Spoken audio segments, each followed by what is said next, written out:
Oke, teman-teman, kita jumpa lagi di TFH edisi hari Rabu, tanggal 3 Maret 2021. Masih bersama Mas Tio Prasetyo. Kita sambil menunggu narasumber yang kemungkinan masih ada halangan. Halo Mas Tio, jumpa lagi kita Mas. Halo, Ya. Mas Budi. Sorry, aku lagi minta tolong Mas Siti Chandra. Oh, oke. Saya tahu Mas Siti Chandra, siapa tahu masih praktek juga. Iya, nggak apa-apa, Oke, bantu ngingetin. terima kasih. Malam ini narasumber kita Mbak Cahyari ini, cuma kebetulan aku nggak tahu kenapa dia masih belum hadir, Mbak Ririnnya. Jadi untuk sementara malam ini kita start dulu langsung dengan Q&A aja ya. Maksudnya ask me anything, tapi aku yang jawab. Jadi audiensnya udah berapa Mas sekarang? Kita sudah di 40, Mas. Kenapa? Kita sudah di 40. Oh, ada 40. Oh, ini kata Mbak Siti orangnya udah tahu kok, tapi belum. Ntar ya Mas. Oh, orangnya udah tahu, ya nggak apa-apa.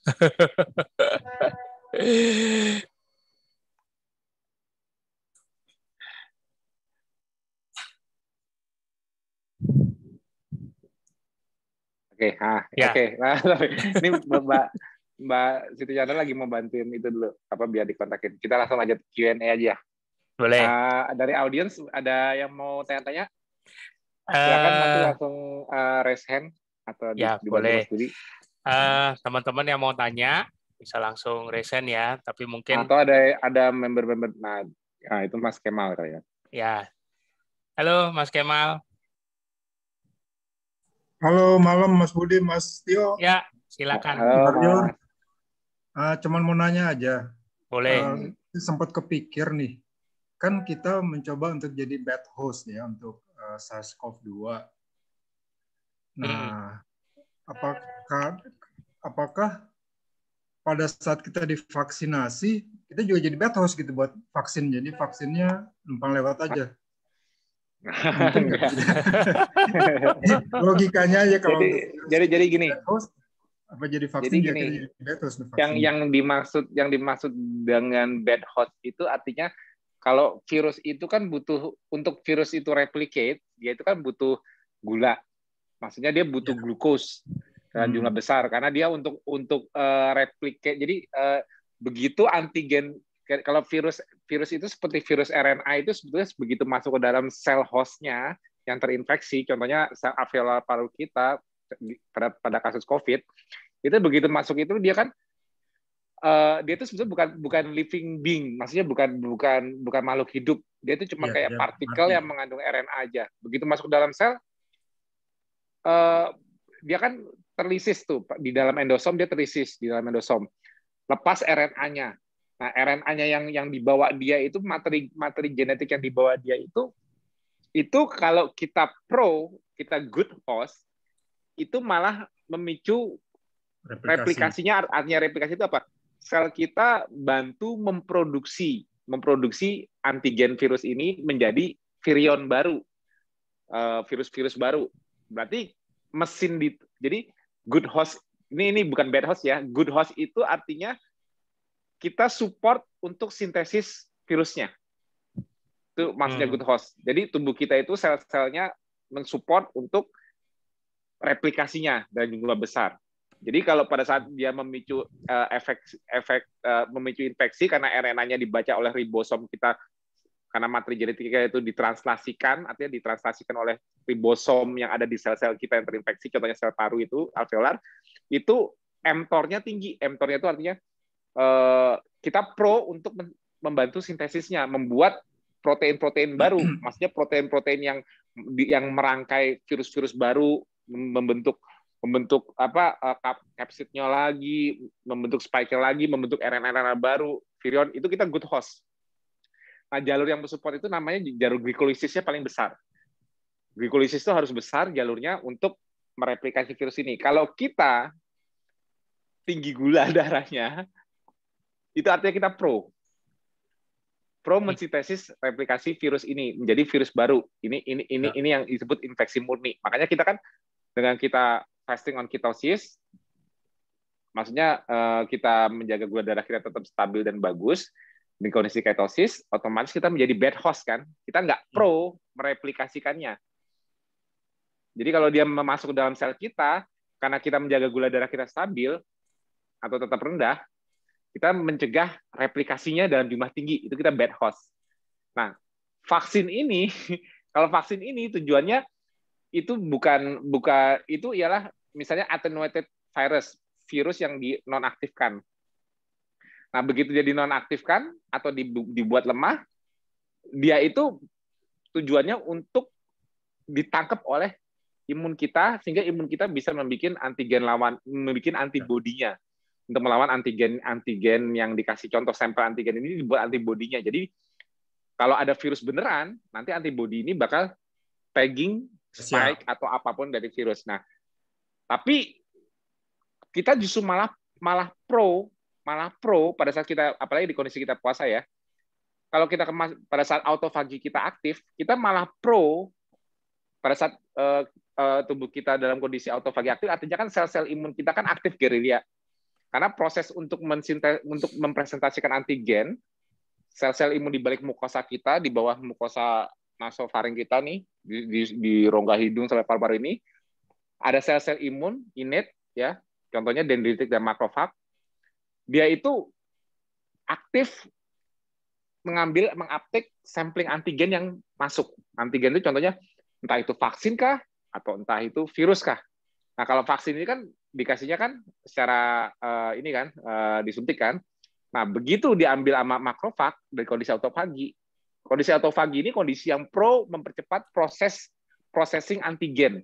Jadi antigen yang di-capture itu harus diproses dalam jalur autofagi juga, pathway-nya, diproses juga di lisosom, sama seperti autofagi. Autofagi kan juga apa yang di-capture oleh autofagosomnya. Jadi autofagi itu, aku refresh dulu mengenai autofagi itu apa.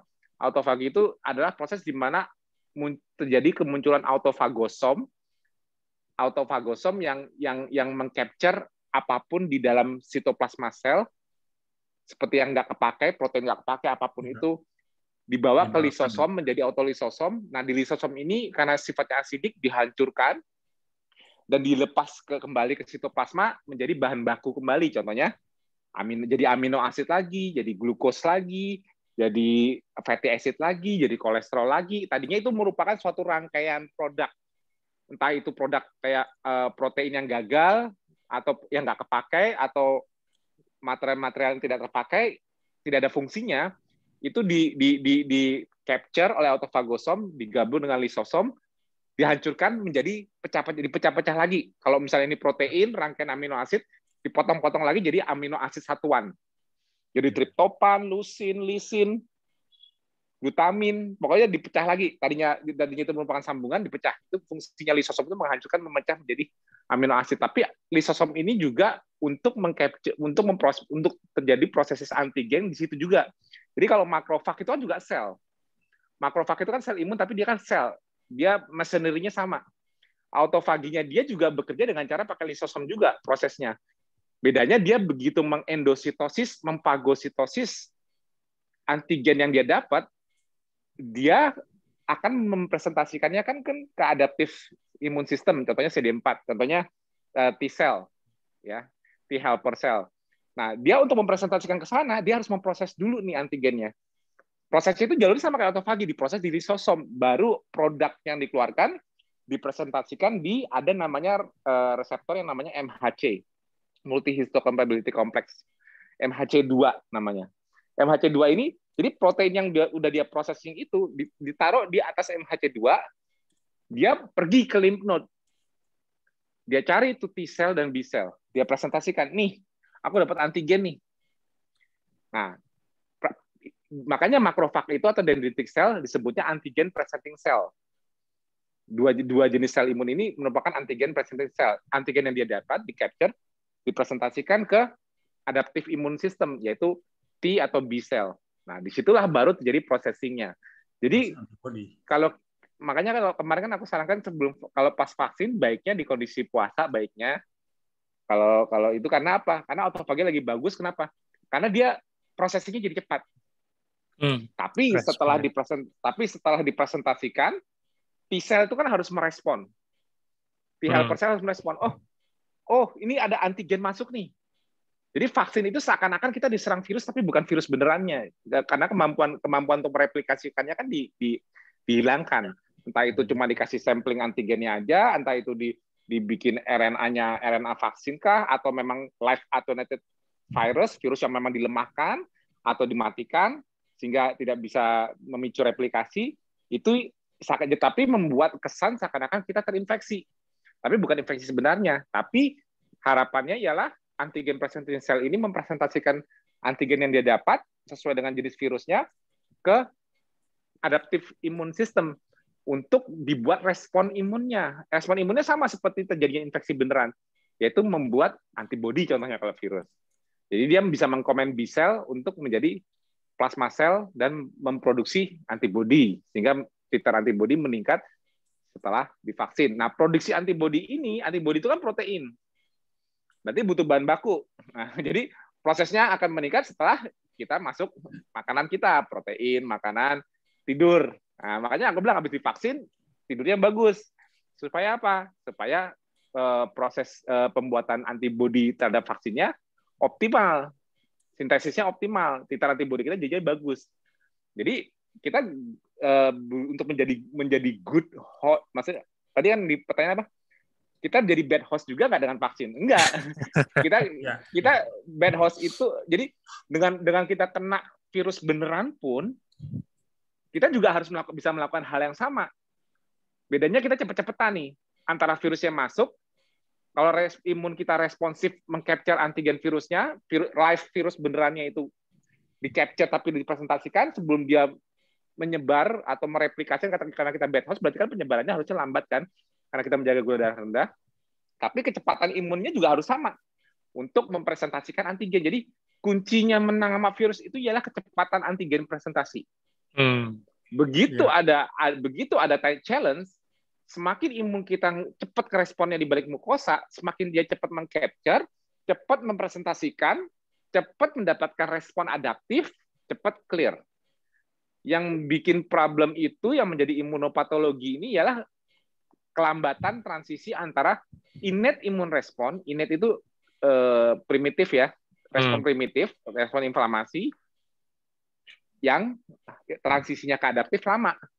Karena adaptif itu sifatnya counter respon yang lebih cepat, tapi juga regulatory respon. Jadi dia juga bisa memicu respon inflamasi untuk mempercepat prosesnya, tapi dia punya adaptive lineage itu, contohnya T dan B cell ini, mereka itu punya pengaturan autoregulatory, jadi mencegah inflamasi berlebihan.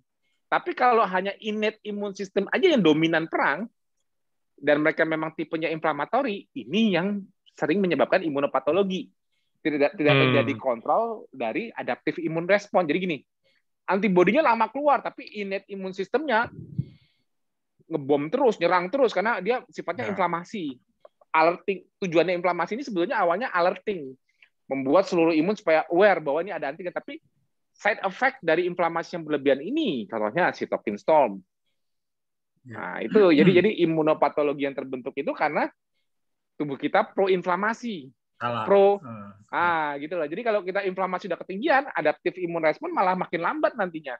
Makanya kalau di kasus COVID ini kan dia kan mengalami penurunan jumlah limfosit, malah neutrofil yang pro-inflamasi malah meningkat, limfositnya malah makin turun, tertekan. Otomatis kemampuan adaptif responnya atau kemampuan meregulasi respon imun terhadap serangan makin menurun.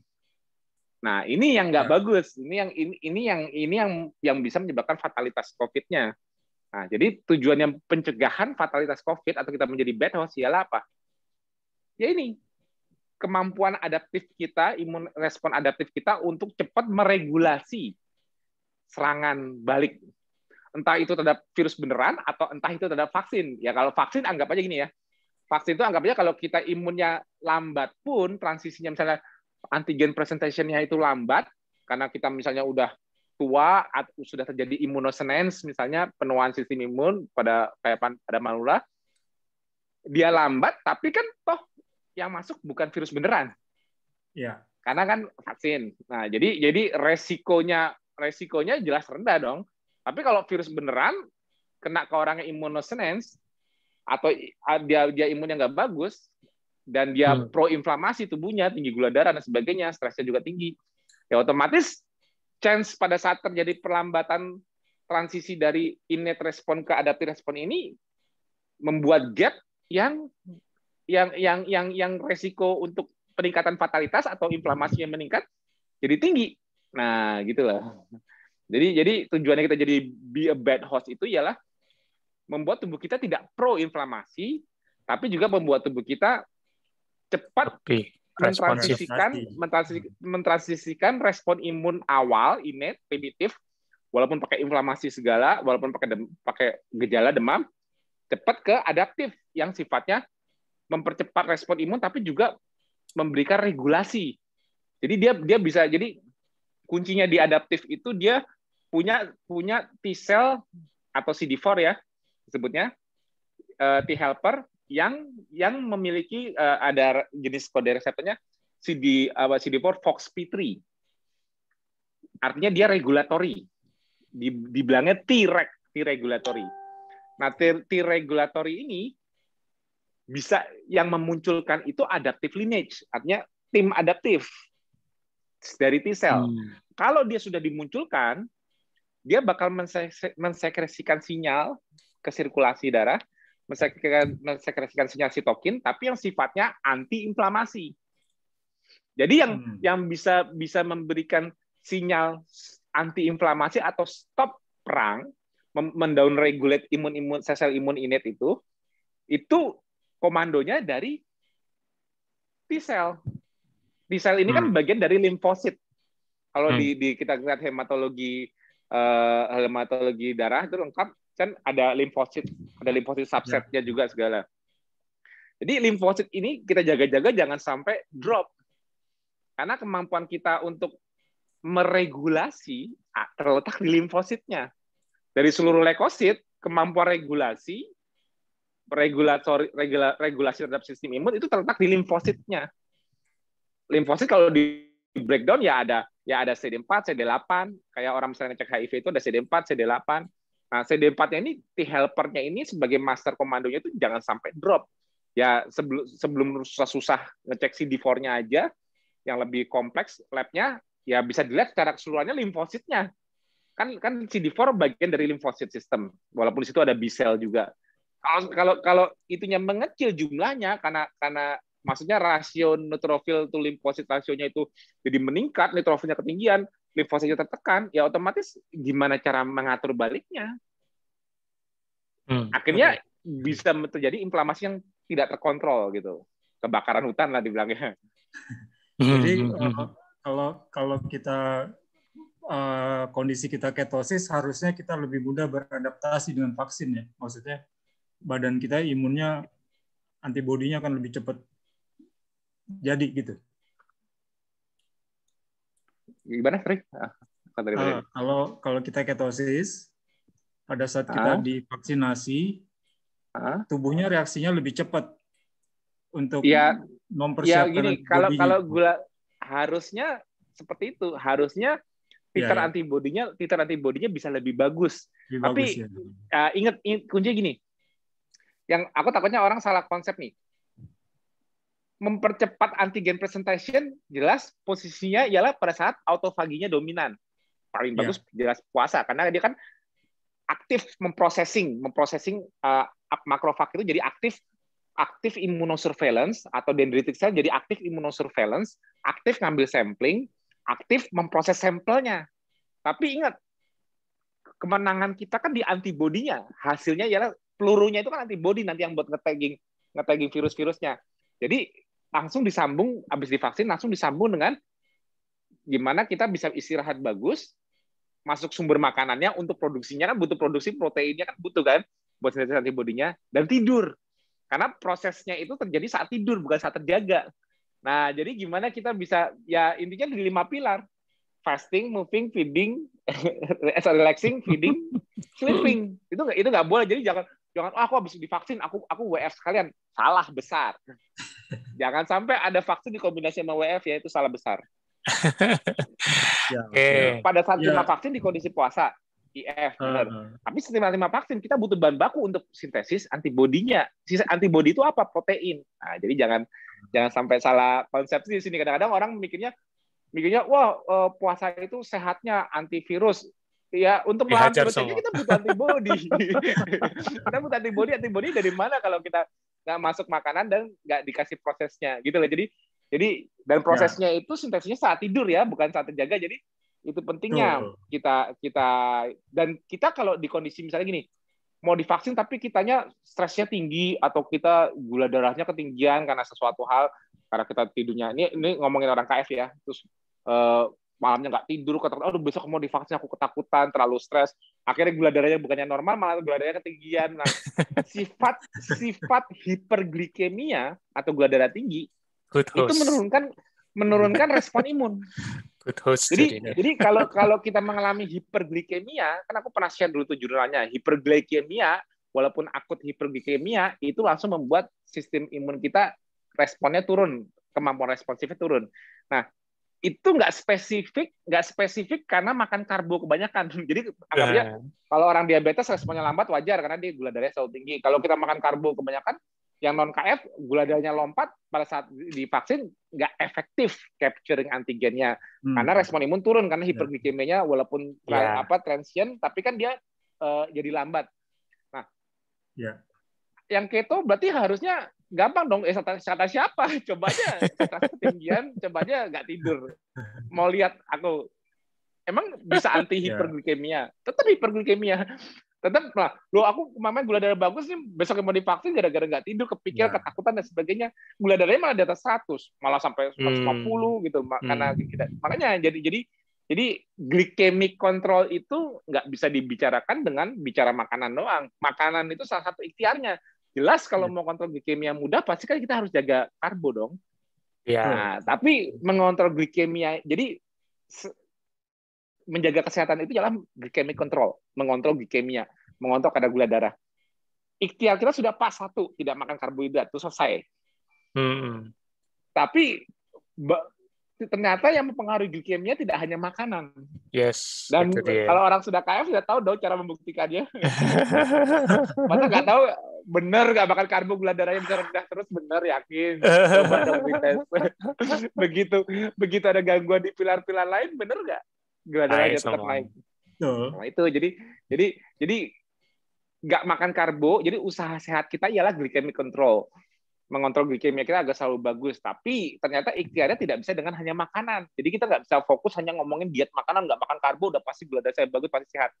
Ternyata nggak seperti itu. Dan kita yang di KF ini paling ngerti bahwa glikemia itu menjaga glikemia tidak sekedar makanan. Makanya KF itu tidak hanya berhenti ngomong makanan. Makanan itu cuma salah satu ikhtiarnya. Tidak makan karbo. Ketosis itu fisiologinya yang dihasilkan dengan tidak makan karbo. Tapi ketosis itu yang harusnya ketosis itu memberikan efek bagus atau hasil bagus, ternyata nggak bagus juga kalau yang lainnya nggak terjaga. Bener nggak? Bener nggak? Ada nggak? Aku ketosis, tapi gula darahku tinggi terus 200 gara-gara aku stres ketinggian, karena aku susah tidur. Tapi karena aku ketosis harusnya aku tetap sehat dong? Enggak. Harusnya aku tetap sehat. Karena aku nggak makan karbo. Ya coba aja. Oke Mas, terima kasih banyak Mas. Ya, dokternya udah datang kayaknya. Terima kasih. Thank you Mas Kemal.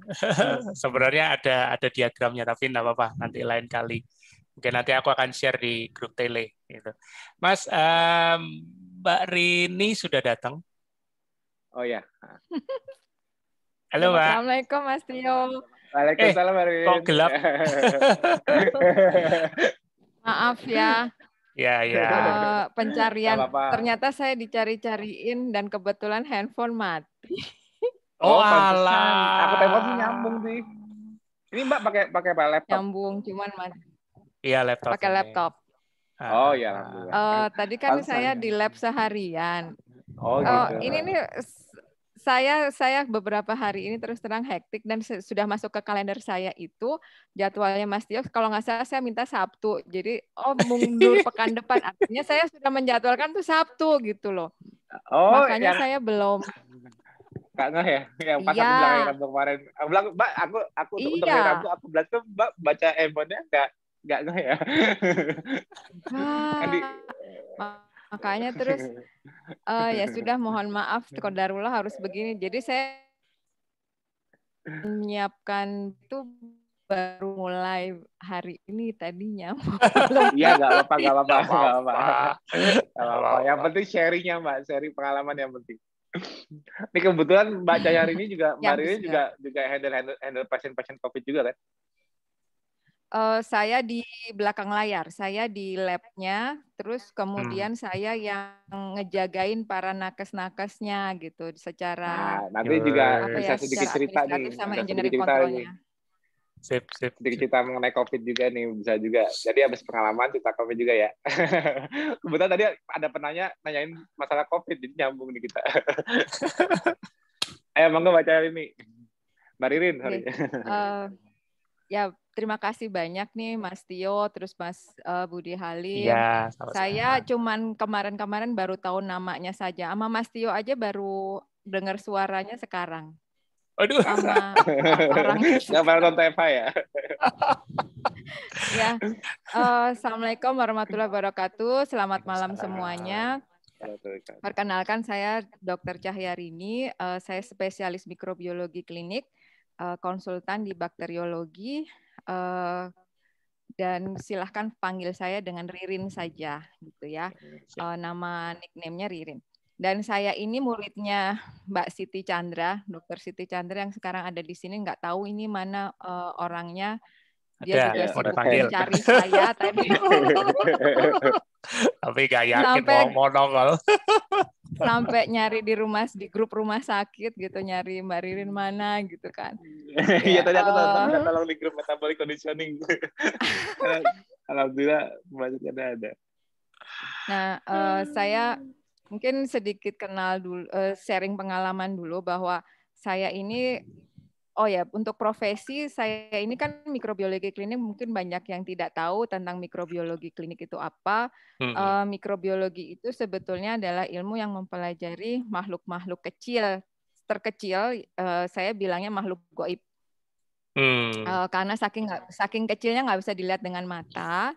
Dan kalau saya mau nerangin itu, ini saya sebut makhluk gaib karena nggak kelihatan, dan temannya jin sama setan berarti. Karena kan harus dengan indera khusus untuk melihatnya gitu kan. Sama kan, persis. Nah, tentang KF itu saya mulai 3 tahun yang lalu. Persis di bulan Februari kalau nggak salah tanggal 18. Nah, berarti tepatnya tahun 2018 ya. Nah, saya sebetulnya nyemplung ke KF itu nekat. Saya mulai merasakan bahwa saya harus merubah lifestyle saya itu mulai umur 40 tahun gitu. Dan itu saya mulai dengan olahraga, terus kemudian diet gitu kan. Tapi saya tidak menemukan semuanya itu dengan pas gitu. Kenapa saya harus memulai lifestyle saya berubah? Karena saya punya genetik, membawa genetik untuk diabetes, terus kemudian CA. Diabetes itu dari ayah saya, galur ayah saya ke atas, terus kemudian kanker itu juga dari ayah saya. Dan ayah saya itu juga meninggalnya karena kanker liver itu, terus kemudian adiknya bapak saya itu juga meninggalnya karena kanker liver gitu. Dan terus saya juga membawa carrier hepatitis B. Nah, carrier hepatitis B ini kan juga prediktor untuk prognosisnya itu bisa menjadi kanker gitu kan, kanker liver gitu. Walaupun bapak saya tuh kanker livernya bukan karena hepatitis B gitu.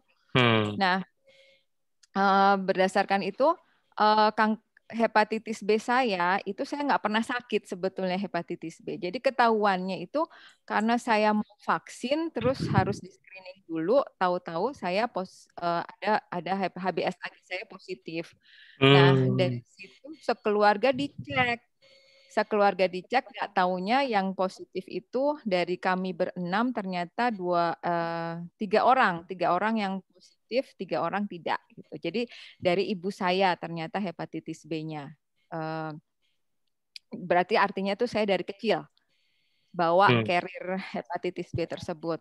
Kemudian diterapi sampai setahun dengan antivirus, dan itu antivirus saat itu adalah antivirus yang dipakai untuk HIV. Tahun 2000 berapa ya? 98, dari 1998. Saya masih kuliah waktu itu. Kuliah FK 2. Nah, dari 98 itu sampai diobatin setahun, hingga akhirnya saya yang tadinya sehat terus malah menjadi imunokompromis karena dikit-dikit flu, dikit-dikit sakit gitu. Dan akhirnya sama Prof. Nurul Akbar yang menangani saya, udah deh kamu nggak usah diterusin lagi obatnya karena virus itu dianggap dianggap oleh tubuh kamu itu bagian dari dirinya sehingga tidak dimakan. Antibodi saya tidak pernah terbentuk sama sekali gitu loh. Jadi terus akhirnya saya bilang, loh nanti untuk ke depan gimana gitu. Ya udah hidup aja dengan damai, dengan riang gitu. Pokoknya biasa aja.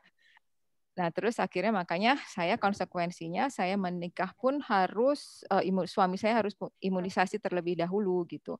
Dan anak-anak saya kalau saya melahirkan anak-anak berarti harus diimunisasi aktif dan pasif dua-duanya langsung, jadi dengan antibodi dan antibodi dan vaksin yang dilemahkan tuh hepatitis B-nya langsung pada saat mereka begitu dilahirkan. Jadi kalau saya mau melahirkan tuh karena SC ya, karena di sesar 3-3-nya itu saya selalu bawa vaksin sendiri untuk anak saya, untuk bayi saya. Nah, begitu saya tahu teman saya namanya Dr. Melina, teman baik saya waktu FK itu ngelihat, kok lu penampilannya berbeda gitu, sudah beda banget. Dia tuh aslinya gemuk gitu kan. Terus kok tiba-tiba mengecil gitu. Terus saya tanya kenapa, kok bisa berubah begitu? Ya Rin, aku ikut KF gitu kan. Gitu. Terus apa itu KF gitu? Gini kok caranya, pokoknya hindari makan tepung-tepungan sama nasi dan sebagainya. Yaudah deh, aku mulai sekarang mumpung aku lagi puasa gitu. Terus jadi saat itu saya ngobrol sama Melina, saat itu saya sedang berniat puasa sunnah, terus saat itu juga saya niat gitu. Harus punya amunisi dulu, apa saya bilang gitu kan. Teh hijau sama Visio. Oke, aku beli sekarang gitu. Itu aja tuh, saya cuman nggak tahu banyak tentang KF, terus kemudian saya langsung nyemplung gitu. Ketemulah udah seminggu kalau nggak salah, terus ketemu Mbak Chandra lagi ngobrol. Kan saya pasien tetapnya Mbak Chandra kan, karena saya selalu fibromialgia. Jadi pasiennya dia tuh dibawel-bawelin juga saya tahan-tahan aja karena dia yang kalau saya lagi sakit saya ke bengkelnya dia yang ngereparasi. Nah, pas ngobrol sama dia saya ke F, dia kaget. Wong kok nekat gitu kan. Aku terus terang Mbak, aku gemeteran, aku lagi cranky, aku pokoknya irritable banget. Lah aku ngawur katanya gitu. Kalau kita ngomongnya bahasa Jawa kan. Kamu tuh ngawur gini. Terus akhirnya dikasih tahu, nih loh caranya gini. Lah Mbak Chandra udah ikut belum? Belum, aku malah belum. Jadi dia tuh tahu ilmunya malah belum nyemplung. Giliran saya tuh langsung nyemplung.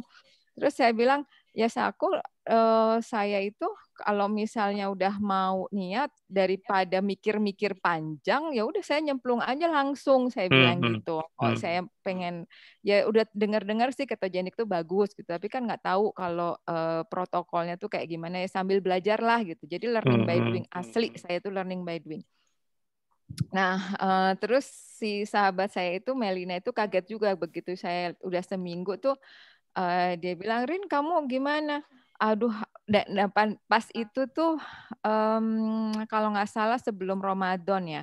Jadi 1 minggu saya KF, kami itu pergi ke Lombok, satu tim di kantor pergi ke Lombok untuk jalan-jalan. Bayangin saya masih dalam masa adaptasi, terus jalan-jalan mereka senang-senang makan durian, makan segala macam, dan saya hanya saya lagi lapar-laparnya, tetapi saya nggak bisa masuk makanan apa-apa sampai kayak gitu. Terus akhirnya maksain makan ayam taliwangnya aja, udangnya gitu-gitu. Tapi itu rasanya mualnya luar biasa. Dan itu bertahan, alhamdulillah. Besoknya itu Ramadan gitu. Jadi selang berapa hari Ramadan, terus itu makin hipoglikemi berat. Dan saya gatal, seluruh tubuh saya gatalnya minta ampun karena memang saya dermatitis atopi kan. Nah, dermatitis atopinya itu ternyata sama Mbak Chan juga dikasih tahu, coba cek vitamin D-nya. Nah, vitamin D saat itu saya cuma 4. Padahal orang normal itu 30 sampai 100. Jadi kebayang betapa saya defisiensi gizi banget. Udah gitu HB-nya juga cuma rata-rata 10 gitu. Jadi banget saya itunya waktu itu. Terus kan udah gatal segala macam, saya irritable. Nah, bertahan tuh sebulan, terus kemudian 2 bulan, alhamdulillah langsung mengecil. Nah, itu kan surprise banget ya, dalam 2 bulan saya turun 8 kilo kalau nggak salah. Terus akhirnya dilanjutkan, baru mulai tuh Mbak Chan ikut masuk ke KF, dan saya dikenalin sama dia tentang catering. Dalam hati saya, kenapa nggak dari awal saya tahu gitu, saya nggak akan semenderita ini gitu, saya bilang.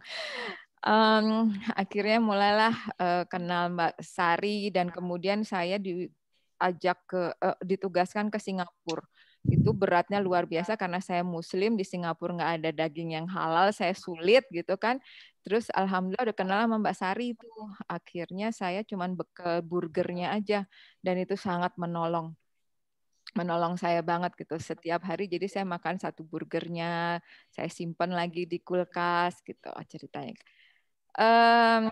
Terus kemudian 1 tahun kemudian saya medical check up, dan alhamdulillah saya nggak nyangka. Biasanya kan di paket medical check up tuh nggak ada hepatitis B, tapi saya iseng. Saya cek HBsAg saya dan antinya. Dilalahnya HBsAg saya itu alhamdulillahnya terus tahu-tahu negatif. Nggak percaya saya. Kok bisa gitu? Setelah sekian tahun, dari 98 loh ya, 98 sampai sekarang. Mohon maaf, 95. Dari 95 sampai sekarang 2018 itu kok bisa tahu negatif gitu kan? Nah, terus saya cek ulang, negatif juga.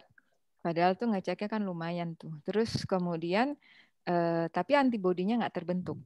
Mungkin belum terbentuk. Nah, tapi itu aja HBsAg saya negatif itu, saya sudah bersyukur banget. Artinya saya sudah tidak berpotensi untuk menularkan gitu, untuk hepatitis B itu. Hepatitis B ini jadi momok banget, itulah sebabnya kenapa saya akhirnya mengambil spesialisnya itu di mikrobiologi klinik. Saya nggak mengambil ke klinisnya. Tadinya saya pengennya ngambilnya obgyn atau penyakit dalam, tapi itu akan potensi untuk menularkan ke pasien karena saya langsung turun ke pasien kan, nanganin pasien gitu. Oke. Jadi saya ngambil yang ada di belakang layar. Akhirnya itu sejarah kenapa saya mengambil itu. Dan di samping Indonesia itu penyakit tertinggi itu infeksi, tapi kok ahli mikronya cuma sedikit yang tahu tentang mikronya itu, yang ahli infeksinya. Ya udah akhirnya saya mikir-mikir udahlah masuk ke situ gitu, dan itu akan jadi dunia saya sehari-hari sekarang gitu. Nah, ya itu surprisingly-nya. Terus kemudian jadi sekarang kalau misalnya pengalaman unik lagi yang menarik adalah ketika saya tahun lalu ditugaskan ke Rusia. Rusianya itu di Vladivostok yang lebih dingin, paling dingin dari seluruh Rusia. Dan itu di musim dingin bulan Desember, minusnya -18. Saya beku di sana, dan saya sudah prepare itu daging-daging misalnya jadi kayak rendang, dendeng gitu kan. Saya udah prepare lebih baik daripada waktu pas pertama. Nah, ketika saya prepare itu, berarti kan makanan saya sudah saya siapkan hanya itu gitu, karena saya udah yakin nggak bisa makan apa-apa di sana gitu, karena pasti isinya roti-rotian, daging yang saya juga nggak tahu, paling juga telur andalannya gitu. Tapi sebelnya orang KF itu ketika buka bekalnya, yang ada malah dimintain orang-orang yang nggak KF gitu loh. Orang-orang Indonesia, orang-orang Malaysia, orang-orang Brunei yang melihat saya makan rendang, makan dendeng gitu kan, ya Allah itu sesuatu yang nikmat banget. Secara di Rusia makanannya plain semua seperti itu gitu. Akhirnya ya Allah, saya tuh cuman bawa terbatas, saya makanan yang nggak bisa macam-macam, kenapa harus berbagi gitu. Bukannya mereka kasihan sama saya, kalau kok saya yang malah bagi-bagi gitu lah. Itulah ya uniknya orang KF, jadi malah bikin ngiler orang lain gitu dalam hal makanannya. Eh, terus untuk yang sekarang ini saya sudah bilang ke Mas Tio, selama 6 bulan ini saya sudah tidak tertib, saya bilang gitu. Justru kenapa saya diajak bicara di sini gitu. Saya itu orang anak yang tidak tertib nih. Sekarang kenapa nggak tertib? Karena sejak di COVID itu begitu saya masuk, kan kalau masuk lab tuh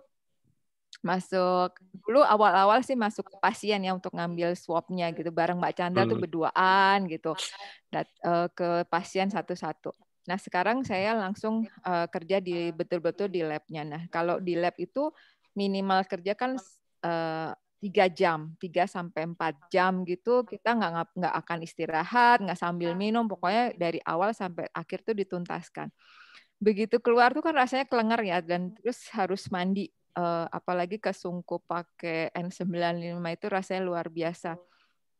Begitu udah mandi itu rasanya saya udah rasanya tepar gitu, dan akhirnya kalau misalnya nggak sempat bawa makanan, nggak sempat masak lagi, itu akhirnya dok udah lemas banget ya, ini ditawarin makan, ya sudahlah sini saya makan. Nah itulah yang menyebabkan saya tidak tertib di samping, terus kemudian saya nggak workout lagi, nggak olahraga lagi. Nah untuk Mas Tio bilang 5 pilar, tidur juga nggak nyenyak gitu kan. Sekarang tidur itu nggak bisa nyenyak, terus kemudian kerjaan makin banyak. Jadi ya itulah ceritanya. Saya makanya bilang saya tidak tertibnya dalam 6 bulan itu. Tapi sebisa-bisa mungkin dalam makan, misalnya saya nggak sanggup pun ya saya tetap usahakan low carb. Kalau misalnya cheating, besoknya saya puasa. Saya balas dengan puasa. Saya tidak pernah bisa wet fasting, tapi saya dry fasting. Nah, terus terkait dengan tadi imunisasi, ya saya sudah imunisasi 2 kali. Dan saya usahakan pas vaksinasi pertama itu saya memang fasting. Saya menyiapkan diri saya itu puasa. Terus kemudian besok, dan saya memilih hari Kamis, kebetulan memang jadwalnya dapat Kamis, Jumat itu saya nggak istirahat habis itu, karena Jumat kerja, habis itu Sabtu saya masih jaga di lab. Terus hari Minggu istirahat itu juga saya nggak manfaatkan untuk istirahat, karena saya harus ke pondok anak saya untuk baksos di sana. Dan besok Seninnya kemudian saya tepar, asli tepar itu fibromialgia berat. Dan saya nggak tahu kalau itu efek imunisasi gitu. Saya pikir karena saya skoliosis itu efek skoliosis saya, dan baru dipegang sama Mbak Chandra itu minggu depannya. Coba, tega banget ya beliau itu. Mana orangnya? Saya udah bilang, aduh saya udah sakit banget, dan rupanya itu kipi. Kata Mbak Chandra, Mbak, kalau misalnya itu harusnya tidur. Bagaimana bisa tidur, wong saya banyak kerjaannya seperti ini gitu. Nah, gitulah ceritanya. Terus kalau misalnya mau dihubungin dengan COVID, kayak COVID itu kan salah satu makhluk Allah ya yang paling kecil. Ukurannya mikrometer. Ukurannya 0,1 kurang lebih. Jadi itu tidak bisa kelihatan dengan kasat mata. Bahkan ditumbuhkan di media seperti halnya. Kalau bakteri kan tuh ditumbuhin di media bisa gitu. Kalau jamur juga bisa. Virus ini susah gitu. Nah, untuk ngebayangin gimana sih, kok bisa sih ditumbuhin media gini nih analoginya. Kuman itu terdiri dari virus, bakteri, dan jamur kan. Nah, kalau sekarang ibu-ibu nih, kalau dokter Ade ada di sini nggak ya? Saya nggak tahu tuh. Kalau dokter Ade kan sukanya aglonema, kaladium, segala macam tuh kan.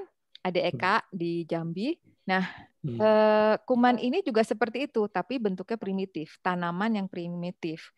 Sehingga dia bisa dibiakkan atau dikultur istilahnya. Nah, medianya bukan media tanah, tapi medianya media agar. Ada juga sih yang dibiarkan media telur. Jadi bukan agar. Contohnya adalah kuman TB. TB itu nggak bisa tumbuh di media agar, tapi dia di telur. Nah, si kuman ini, terutama TB, itu lebih cepat pertumbuhannya kalau medianya dikasih mecin. Percaya nggak? Percaya. Magnesium sulfat itu dia akan tumbuh subur. Jadi yang suka mecin itu sama dengan memberi makan flora-flora yang ada di tubuh kita. Makanya kuman itu disebut, kuman yang ada normal di tubuh kita itu disebutnya flora normal. Flora tanaman kan, tanaman yang bentuknya primitif gitu. Nah, ketika tanaman kan berarti kalau hidup di tubuh kita berarti punya inang.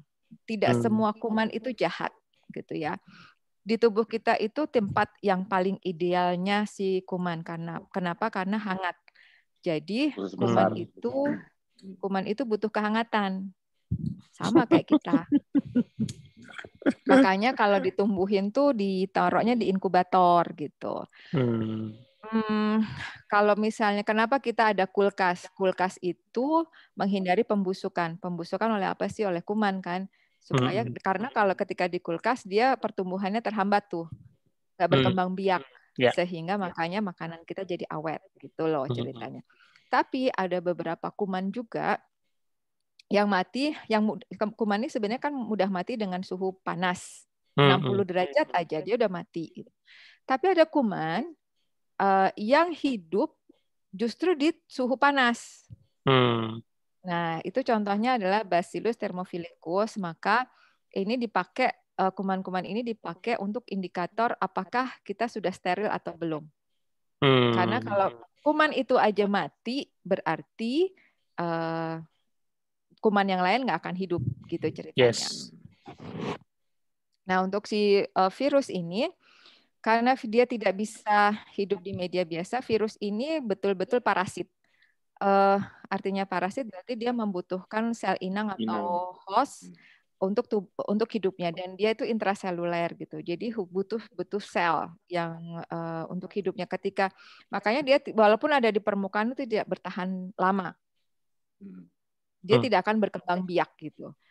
Kecuali kalau dia ada di permukaan terus kemudian nempel di tubuh, kemudian dia masuk ke dalam sel kita, nah baru dia berkembang biak gitu kan. Nah, jadi jangan paranoid ketika semua permukaan benda kita tuh semua harus disterilkan. Misalnya uang sampai pada beli kotak UV, terus tas disemprot-semprot, badan kita juga disemprot semua gitu kan. Nah, itu nggak perlu paranoid. Nah, di Rumah Sakit Persahabatan saya kan juga sebagai ketua komite PPI, yaitu pencegahan dan pengendalian infeksi. Jadi kalau dulu orang-orang sampai sekarang sih orang-orang pada semprot disinfektan, sprayer dan sebagainya, kami enggak. Di kami itu enggak, karena itu tuh enggak efektif gitu. Justru malah bikin bahaya untuk ketika zat-zat itu kehirup sama kita gitu. Nah, untuk COVID-nya sendiri diagnostisnya apa ya dengan PCR? Kenapa? Karena satu tadi dia tuh sulit untuk dikultur. Dia harus butuh sel hidup untuk hidupnya. Di reverse transcript dia harus di reverse transcript dulu baru kelihatan RNA-nya. Ya, karena PCR itu prinsipnya ngedeteksi DNA. Sedangkan si SARS-CoV-2 ini adalah RNA. Jadi makanya di reverse transcriptase dulu gitu, dirubah dulu jadi DNA, baru kemudian bisa dideteksi. Nah, kalau di kultur itu kan butuh sel hidup. Nah, sel hidup kan kita berarti butuh sel jaringan misalnya kayak ginjal monyet, terus kemudian embrio ayam dan sebagainya, dan itu tuh sulit. Dan fasilitasnya harus biosafety yang level 3, di mana itu hanya ada di pusat riset seperti Litbangkes, Ekman dan sebagainya, dan itu bukan di ranah pelayanan. Akhirnya yang paling mudah dilakukan adalah gold standarnya menjadi turun, yaitu PCR. PCR itu basisnya adalah materi genetik yang dicek. Ketika materi genetik dicek, materi genetik itu kan ada DNA, ada RNA ya. Untuk kimianya Mas Tio aja yang nerangin nanti. RNA itu apa, DNA apa. Buku histokimia saya yang tebel itu udah nggak ada. Nah, siap. Terus ketika materi genetik itu dideteksi, artinya gini, semua makhluk itu kan punya RNA, punya DNA. Ada yang RNA, ada DNA gitu kan. Semua makhluk punya. Nah, ketika kita mati pun, itu DNA atau RNA kita itu bisa terdeteksi. Hmm. Materi genetik kita bisa terdeteksi gitu kan. Itulah sebabnya kenapa misalnya ada penemuan jenazah yang nggak jelas kelihatan itu siapa, itu kan forensiknya akhirnya ngambil materi genetiknya nanti di cross match dengan keluarganya yang kehilangan dan sebagainya gitu. Anak yang nggak jelas ini anak siapa segala macam tuh bisa. Tapi at least nggak butuh sesuatu yang hidup gitu loh. Nah, si virus COVID itu dideteksinya juga dengan cara demikian. Jadi virus mati sama virus hidup pun itu bisa terdeteksi dengan PCR ini. Gitu. Nah, artinya ketika PCR kita positif itu belum tentu bahwa dia itu aktif atau replikatif, bereplikasi atau memperbanyak diri di dalam tubuh kita. Itulah sebabnya gold standarnya untuk penegakan diagnosis COVID itu tetap klinis yang utama. Ada gejala yang muncul, terus kemudian laboratoriumnya mendukung, di mana ada misalnya ada penurunan leukosit, terus kemudian ada neutrofil, perbandingan neutrofil limfosit itu menjadi rasionya. Terus di dimer misalnya kayak gitulah. Nah, terus kemudian didukung dengan pembuktian bahwa oh ya PCR-nya ketemu, udah klop gitu loh. Oh, penyebabnya adalah COVID. Itu. Nah, itu juga sebabnya kenapa WHO menyatakan pada orang-orang yang sudah bergejala terus kemudian melakukan isolasi mandiri selama 10 sampai 14 hari, 10 hari kemudian 3 hari bebas gejala, ya udah dilengkapi jadi 14 hari lah gitu. Itu nggak perlu lagi PCR ulang. Kenapa? Karena dianggap sudah diteliti oleh banyak peneliti bahwa ketika sudah lebih dari 14 hari itu virus itu ketika dibiarkan di kultur sel dia nggak aktif lagi sebetulnya. Jadi artinya dia tuh kalaupun ketemu masih positif dia tinggal bangkai-bangkainya gitu loh. Tinggal sisa-sisanya. Jadi dari sequence RNA itu kan dia ada OR1, OR2. Jadi untuk memicu replikasinya itu sudah ada rantai genetik yang hilang. Artinya dia sudah jadi bangkai, itu hasil penghancuran. Kalau yang sequence-nya masih lengkap, yang masih bisa direplikasi full, karena kan sifat triggeringnya dari RNA itu dia ada motornya. Jadi terutama di ORF-nya itu. Jadi dia bisa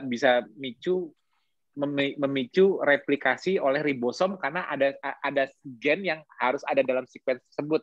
Biasanya kalau kita reverse transkriptasi dari salah satu materi terus ketemu oh ini cocok dengan COVID, bukan berarti materi tersebut itu ialah materi komplit. Kalau yang live virus itu ialah materi komplit yang kalau sudah masuk dalam sel bisa memicu replikasinya. Tapi kalau materi tidak komplit, hasilnya juga sama. Di reverse transkripsi ketemunya sama, positif. Ini COVID, tapi belum tentu itu materi komplit yang kalau masuk ke dalam inang sel, dia memicu replikasinya. Nah, itu kuncinya di situ, cara memahami genetiknya. Ya, dan semua pelayanan kita itu kan sekarang dadakan ya, karena KLB-nya mendadak banget gitu, terus tidak kesiapannya tidak disegerakan.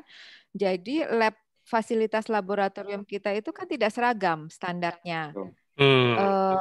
Dan tidak semua orang bisa melakukan RT-PCR itu dengan standar WHO. Jadi banyak yang pakai reagen asal gitu, yang reagen dari Cina, mesin dari Cina, yang kita nggak tahu itu tuh sequence mana yang dicek gitu, potongan dari genetiknya yang mana yang dicek gitu kan. Nah, kalau Mas Tio tadi ngomong kita kalau mau tahu aktifnya itu harus whole sequence. Nah, masalahnya sequencing ini juga tidak tersedia di pelayanan biasa. Ini masih di riset. Pelayanan riset gitu. Artinya ya sudah karena WHO itu kan suatu lembaga yang harus membawahi semua orang yang bisa terfasilitasi gitu kan. Bahkan daerah yang minus pun itu bisa terfasilitasi, makanya dibikin kebijakan seperti itu. Gitu. Jadi bagi yang sudah melaksanakan isolasi mandiri terus tidak ada gejala klinis dan sudah sehat kembali terus tapi hasilnya positif itu juga nggak usah cemas. wah ini saya Lucu. masih menular atau enggak gitu kan. Terus berkali-kali ngecek gitu. Toh juga positif terus, makanya ada yang disebut dengan persisten positif gitu. Nah ini juga dialami oleh staf saya sendiri.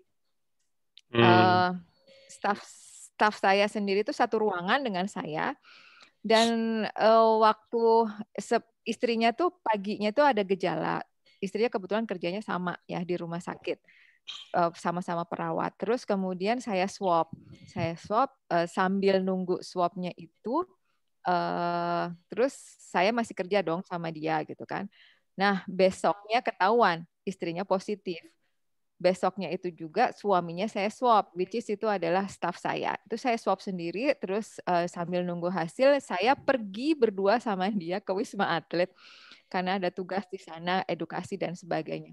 Begitu sampai sana, artinya kan kami semobil nih di bertiga gitu. Terus pulang pun berdua gitu. Nah besoknya baru dikasih tahu kalau dia positif. Dan dia isolasi mandiri 21 hari masih positif terus sampai sekarang. Dia positif bulan Agustus. Sampai sekarang dia masih positif. Dan alhamdulillahnya saya tuh nggak kena gitu loh. Saya tetap negatif, masih negatif terus gitu. Jadi artinya ketika kita melakukan pencegahan dan pengendalian infeksinya dengan benar, dengan cara 3M tadi, itu nggak perlu khawatir gitu loh kalau untuk terkenanya. Nah, rata-rata kan, oh ya kita udah ngelakuin 3M kok, memakai masker, menjaga jarak, mencuci tangan. Coba deh tanya dulu, bener nggak sih itu semua kita lakukan? Saya kan masih melihat juga kok yang di komunitas-komunitas banyak ya, Mas Tio aja juga masih tuh nggak pakai masker gitu kan, terus masih wifi, masih selfie. Ya memang sih katanya kalau orang keto tuh lebih tahan gitu kan, imunitasnya lebih bagus gitu. Tapi kan di atas langit ada langit gitu kan. Tetap kita harus menjaga diri selalu gitu, nggak boleh sombong, nggak boleh ujub gitu. Nah kalau kami tuh punya slogan di rumah sakit, masker itu underwearmu. Maskermu itu sama dengan underwearmu. Kenapa kita bilang begitu? Karena ini sesuatu hal yang pribadi sekali. Kita nggak mungkin kan ketika memakai underwear itu dipelorotin. Terus dipelorotin begini, taruh di dagu. Terus nggak mungkin kan underwear itu kita pegang-pegang di tangan, kita genggam-genggam di tangan, terus kita jalan-jalan. Nggak mungkin juga dimasukin ke kantong celana, tanpa dimasukin ke plastik dulu, kalau dimasukin ke tas pun juga pasti harus ada pouch atau plastik gitulah yang supaya rapi dimasukin, nggak terburai. Terus nggak akan digeletakin sembarangan di meja. Terus kemudian nggak nyaman rasanya kalau misalnya makainya kebalik. Depan belakang atas bawah itu kan nggak enak, nggak mungkin dong underwear dipakai kebalik seperti itu, nggak enak. Terus dipakainya juga misalnya berlapis-lapis, misalnya underwear di luar kayak Superman, kan nggak mungkin gitu. Jadi prinsip maskermu, underwearmu itu seperti itu. Dan terus kemudian masker itu habis kita pakai jangan dipegang orang lain, nggak mungkin kan underwear bekas kita dipegang-pegang orang lain gitu kan. Itu ceritanya. Udah apa lagi ya? Ini aku mau itu sharing yang tadi itu apa namanya? Yang tadi aku bilang ini keren nih. Aku pengen jelasin ini dari dulu tapi belum pernah kesampaian karena bingung nyederhanainnya nih. Aku sharing boleh ya Mas Budi ya? Boleh, silakan Mas. Nih, ini cara PCR. Ini PCR itu ngetesnya gini nih. Aku share. Yang tadi Mbak Ririn bilang itu benar. Ini yang aku dulu belum sampai sini jelasinnya, tapi ini penting. Nah, ini SARS-CoV-2. Ini kita agak EMC kuadrat sedikit. Jadi cara live virus SARS-CoV-2 itu, ini aku gedein gini aja ya, karena aku nggak bisa pakai merahin. Kelihatan nggak Mas Budi? Kelihatan. Ini attachment entry. Nah, jadi yang dibilang kenapa itu susah dikultur, harus reverse transcriptase benar. Karena virus itu nggak seperti kayak bakteri yang dia bisa self replicate Maksudnya dia self-sufficient, begitu ada sumber energinya atau sumber bahan bakunya, terus dia self-replicate. Itu kayak bakteri. Tapi kalau virus itu dia cuman sebetulnya nggak hidup, dia cuma materi genetik yang tercover aja di mana-mana. Materi genetik. Nah, materi genetik ini yang tadi Mbak Riri bilang sequence-nya bisa aja ditemukan positif, tapi belum tentu itu straight sequence yang bisa mereplikasi. Nah, apa maksudnya? Makanya kita bingung Whole apa genome. nih mana bukan whole genome yang bisa memicu inangnya mereplikasikan. Nah, aku mau ngajarin kuncinya replikasinya di mana. Ini kalau orang yang hobi virologi. Ini soalnya aku dulu mau jelasin ini nggak sempat, makanya begitu habis ngomong ini aku sekalian aja aku jelasin hari ini. Mudah-mudahan banyak yang nyambung. Nah, ini begitu dia kan masuknya virus SARS-CoV itu kan dari S2 reseptor. Dia bisa entry-nya dia lock and key-nya pas dengan S2 reseptor. Nah, S2 reseptor ini yang aku bilang tadi masuk ke dalam endosom. Jadi dia kalau ada virus, apapun virusnya, kan virus kan punya entry-nya beda-beda. Beda jenis virus, beda entry-nya. Makanya belum tentu virus dari suatu spesies bisa pindah ke spesies lain, kecuali ada mutasi yang membuat dia bisa klop dengan reseptor di interspesies, misalnya itu nyebrang misalnya.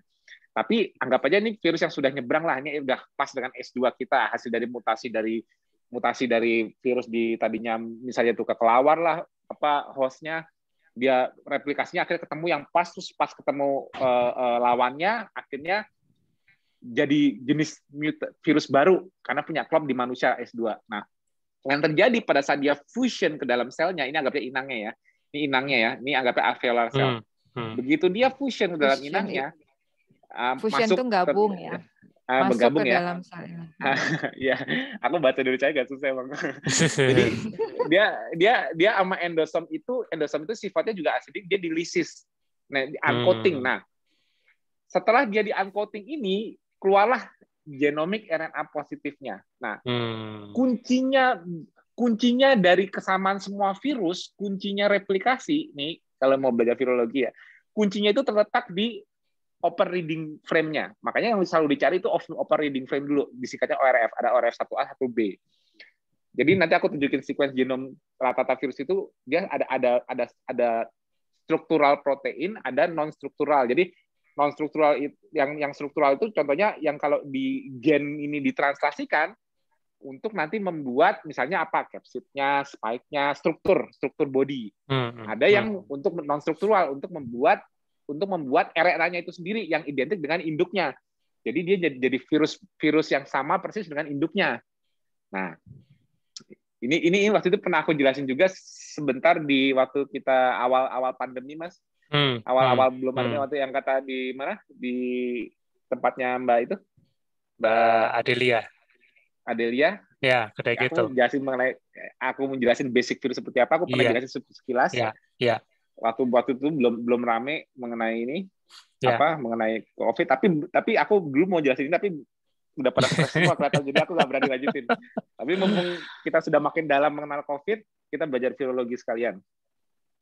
Jadi genomic RNA yang berhasil di-uncode terlepas ke dalam sel, ini yang infectious.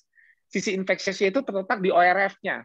Jadi, tapi reverse transkriptase pada PCR itu bisa, misalnya dia ngambil bangkai virusnya dari yang non-struktural, yang struktural protein, itu bisa positif. Oh, ini positif nih COVID. Tapi belum tentu, yang dibilang Bari tadi benar, belum tentu positifnya itu berarti dia masih ada genetic sequence yang masih ada ORF1, ada 1B-nya.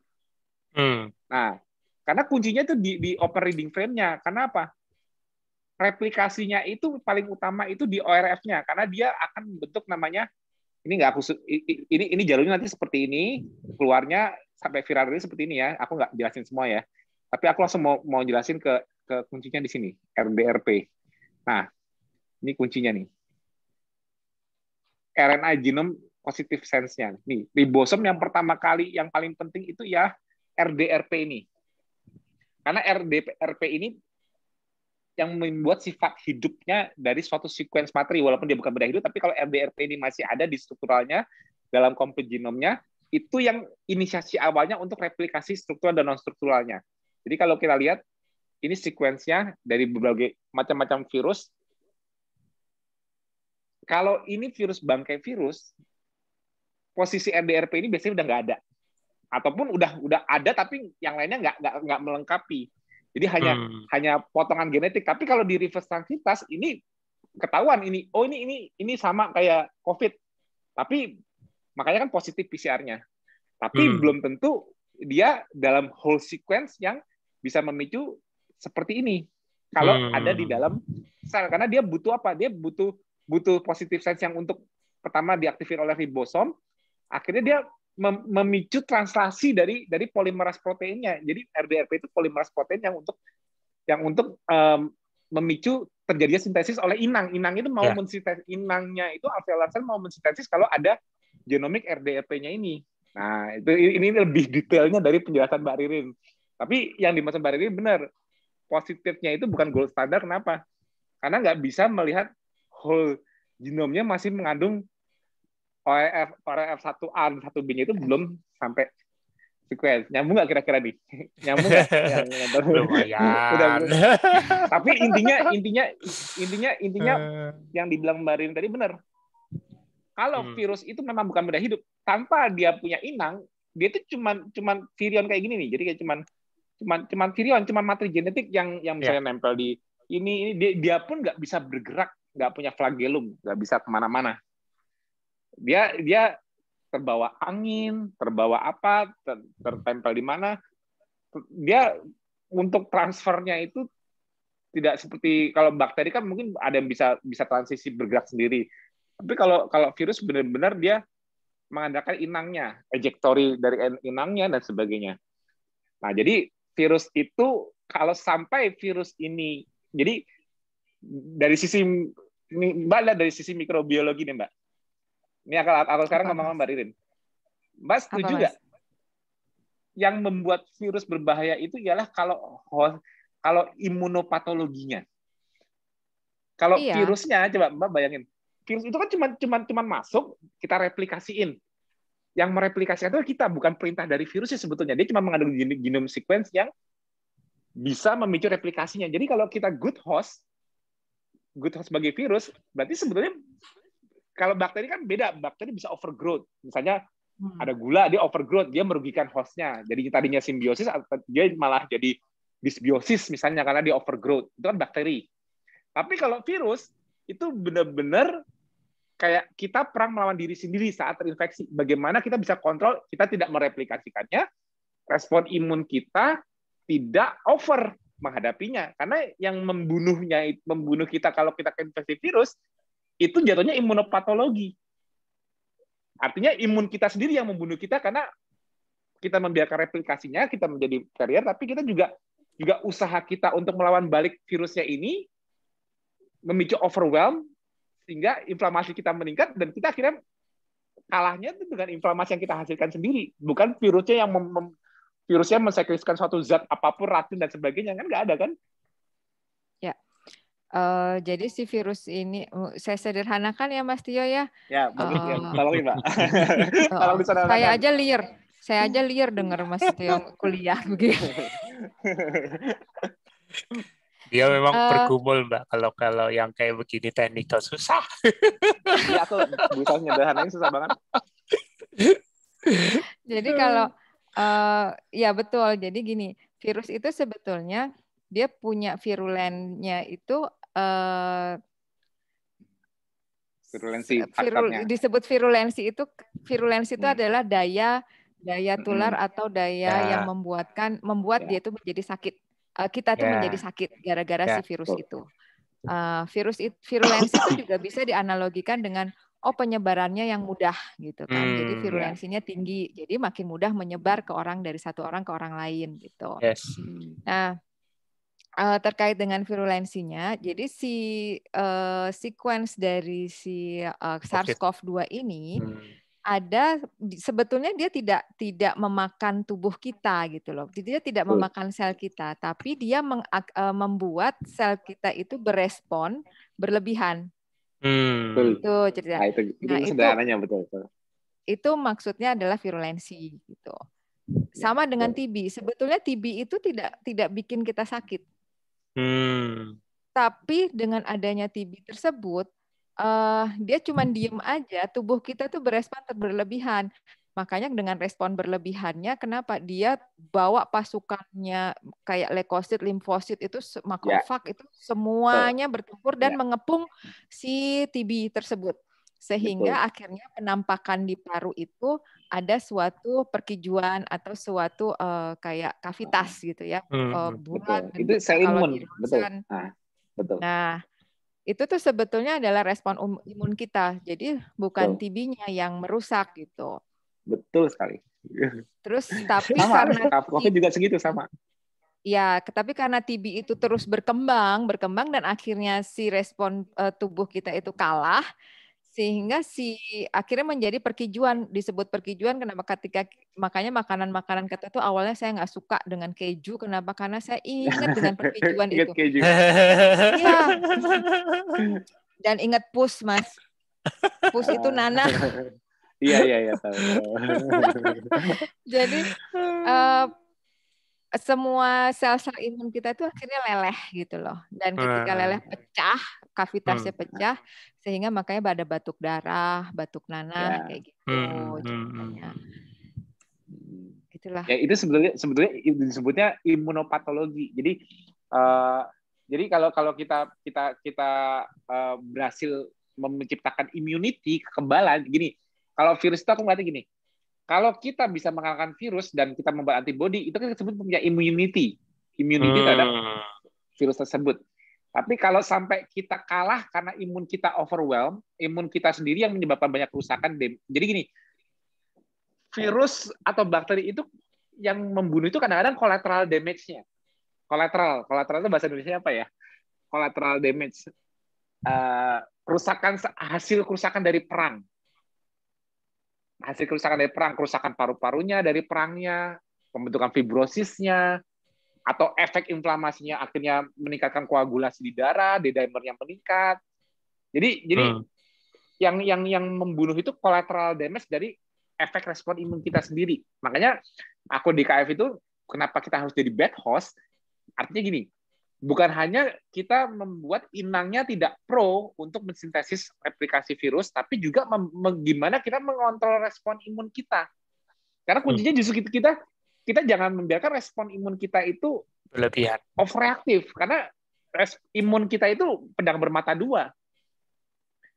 Itu sumber killing action-nya di kita, yang membunuh kita itu imun kita, atau yang menyelamatkan juga imun kita. Jadi imun itu ya, sistem imun kita itu pedang bermata dua. Nah, patologi atau mortalitas dari COVID-19 ini atau virus lah, itu efek salah satu pedang bermata dua dari sistem imun kita sendiri. Contohnya cytokine storm, yang efeknya kemana-mana. Itu rahasia. Jadi usaha ikhtiar kita kalau melawan COVID itu ialah gimana caranya supaya tubuh kita bisa mengontrol respon imunnya lebih baik, tapi juga jangan membuat inangnya terlalu berlebihan. Karena apa? Imun tetap aja bakal overwhelm, walaupun kita sudah berusaha, kalau sampai virusnya itu terlalu banyak load-nya. Viral load-nya terlalu banyak. Jadi viral load juga matter. Jadi juga selama viral load-nya itu belum besar, belum tinggi viral load-nya, respon imun kita jatuhnya lebih mudah dong mengeliminasi tanpa perlu banyak inflamasi. Tapi kalau kita sempat membiarkan viral load-nya tinggi dulu, tetap imun yang bagus pun bisa overwhelm. Jadi yang harus mencegah itu ialah exposure dengan viral load yang besar. Contohnya. Nah itu kuncinya dari menjaga virus. Dan ngomongin mikrobiologi, tadi yang Mbak bilang juga betul, kuman itu tidak semuanya baik. Contohnya mikrobiom di usus besar kita. Itu mikrobiom itu kuman. Betul nggak, Mbak? Iya, betul. Di usus besar kita itu kuman. Yang membusukkan juga ya pakai kuman kita bikin feses. Nah, makanya kita itu makanya sebenarnya usus besar kita itu sebenarnya memelihara mikrobiom. Benar nggak? Usus besar kita itu memelihara kuman. Jadi kenapa yang dibilang tadi Mbak Ririn kuman suka di tubuh kita, maksudnya bukan di darah ya, yang dimaksud Mbak Ririn, tapi di struktural tubuh kita, contohnya di usus besar, bukan darah. Kalau di darah itu patologi. Tapi kuman yang dimaksud Mbak Ririn tadi ialah contohnya di usus besar kita, bagian dari mikrobiom kita memberikan flora untuk mereka bisa hidup. Tapi yang yang dimaksud Mbak Ririn itu bagaimana menjaga kesehatan usus besar itu ialah menjaga agar sifat flora kita atau mikrobiom yang ada di usus kita harus simbiosis mutualisme. Yes. Bukan yang disbiosis. Karena yang merugikan itu yang disbiosis. Contohnya terjadi bacterial overgrowth. Yang membuat respon imun kita berlebihan di usus. Jadi sama kayak tadi TB tadi. Kalau kita ada disbiosis, ada overgrowth dari bakterianya, otomatis kan imun kita berusaha merespon dong. Nah, respon imun di balik mukosa yang melawan untuk bacterial overgrowth tadi itu yang memicu inflamasi di usus. Yang akar dasarnya dari akhirnya nanti muncul leaky gut. Jadi untuk menjaga agar flora kita mikrobiomnya tidak disbiosis, artinya tetap simbiosis. Simbiosis gini, yang disebut simbiosis mutualisme artinya gini kalau dalam biologi. Lu ada tapi lu bantu gua. Jadi usus besar kita itu menjadi flora bagi usus besar, tapi harus ada fungsinya dong, nggak cuma numpang hidup doang dong. Dia harus ada fungsi yang membantu hostnya. Nah, itu namanya simbiosis mutualisme dalam biologi. Nah, kuman yang ada di dalam mikrobiom, ya, jadi mikrobiom yang ada di tubuh kita harus membantu something. Salah satunya membantu pembusukan. Tapi yang paling utama ialah sebetulnya efisiensi. Karena nggak semua makanan kita itu bisa terdigest sempurna. Kalau manusia itu kan dibikin keefisienan digestion kan gini. Manusia itu kan makhluk yang derajatnya ditinggikan, otomatis kita nggak punya usus panjang kayak hewan yang harus makan terus. Waktu makan kita jadi terbatas, ya, karena waktu makan kita terbatas, tapi metabolisme kita tinggi, terutama otak kita, brain, neuron kita sebagai spesies manusia, neuron kita kebanyakan deh. Kita bisa menguasai bumi ini karena neuron kita kebanyakan, kita kepinteran. Makanya walaupun kita nggak punya kemampuan fisik seperti hewan, nggak kalah lari sama singa, kalah gelantungan sama monyet, kalah sama hewan itu kita lokomotor kita nggak ada apa-apanya, setuju nggak? Sama simpanse pun kita nggak bakal kuat suruh adu gelantungan di kayu. Karena kalau dari sisi lokomotor, kemampuan terbang, lari, untuk hidup di alam ini, lokomotor spesies hewan itu diutamakan. Sedangkan manusia itu lokomotornya tidak utama. Survival manusia tergantung dari brain-nya dia. Makanya dia jumlah neuronnya tinggi. Makanya bayi manusia lama sampai dia bisa jalan sendiri. Lama sama induknya, sama mama ibunya. Karena dia harus mengembangkan otaknya dulu. Karena survival manusia ditentukan oleh jumlah neuron di otaknya. Itu metabolic constraint. Jadi artinya metabolic cost manusia jadi besar. Tapi dengan metabolic cost yang besar, efisiensinya harus ditingkatkan nih spesies manusia. Makanya digestion kita diutamakan menyerap makanan utama itu sudah sejak keluar dari lambung. Jadi kita nggak punya abomasum yang regurgitasi yang makan serat diefisiensikan, dijadikan short chain fatty acid baru bisa diserap kelamaan. Kita kan nggak bisa ngunyah terus kan? Kita harus makanan yang efisien, makanan yang harus cepat terserap di usus halus lah gampangnya, di duodenum usus halus sudah itu. Dan sisanya yang tidak tercerna, yang kan nggak semua makanan kita efisien menyerapnya, tapi yang tidak tercerna itu harus bisa diefisiensikan, masih bisa disumbangkan kembali masuk ke dalam tubuh.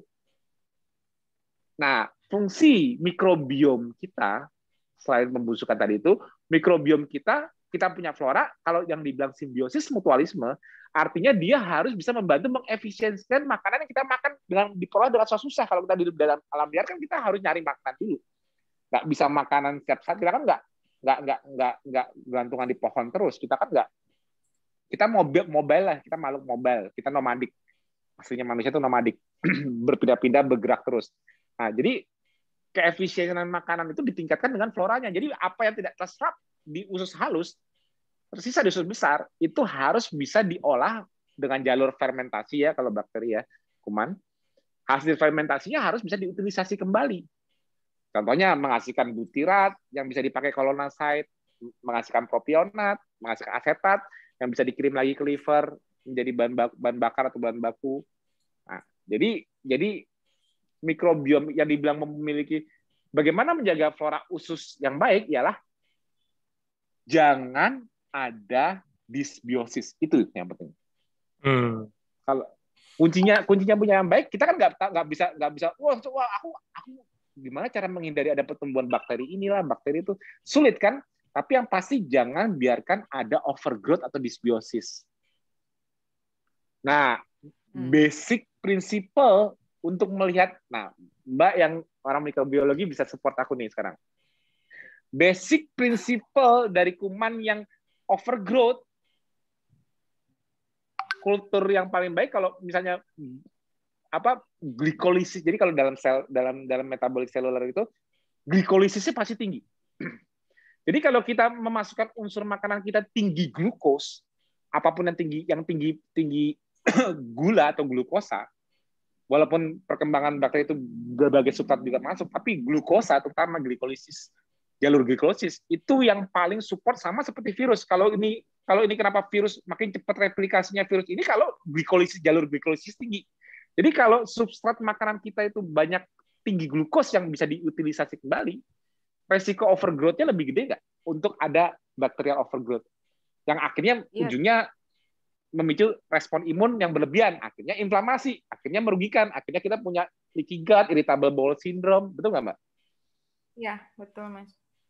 Itu orang sering nanya sama aku, Mas, gimana ya cara, kan lagi ngetren nih jaga mikrobiom kita di usus supaya bagus, saya harus makan apa ya?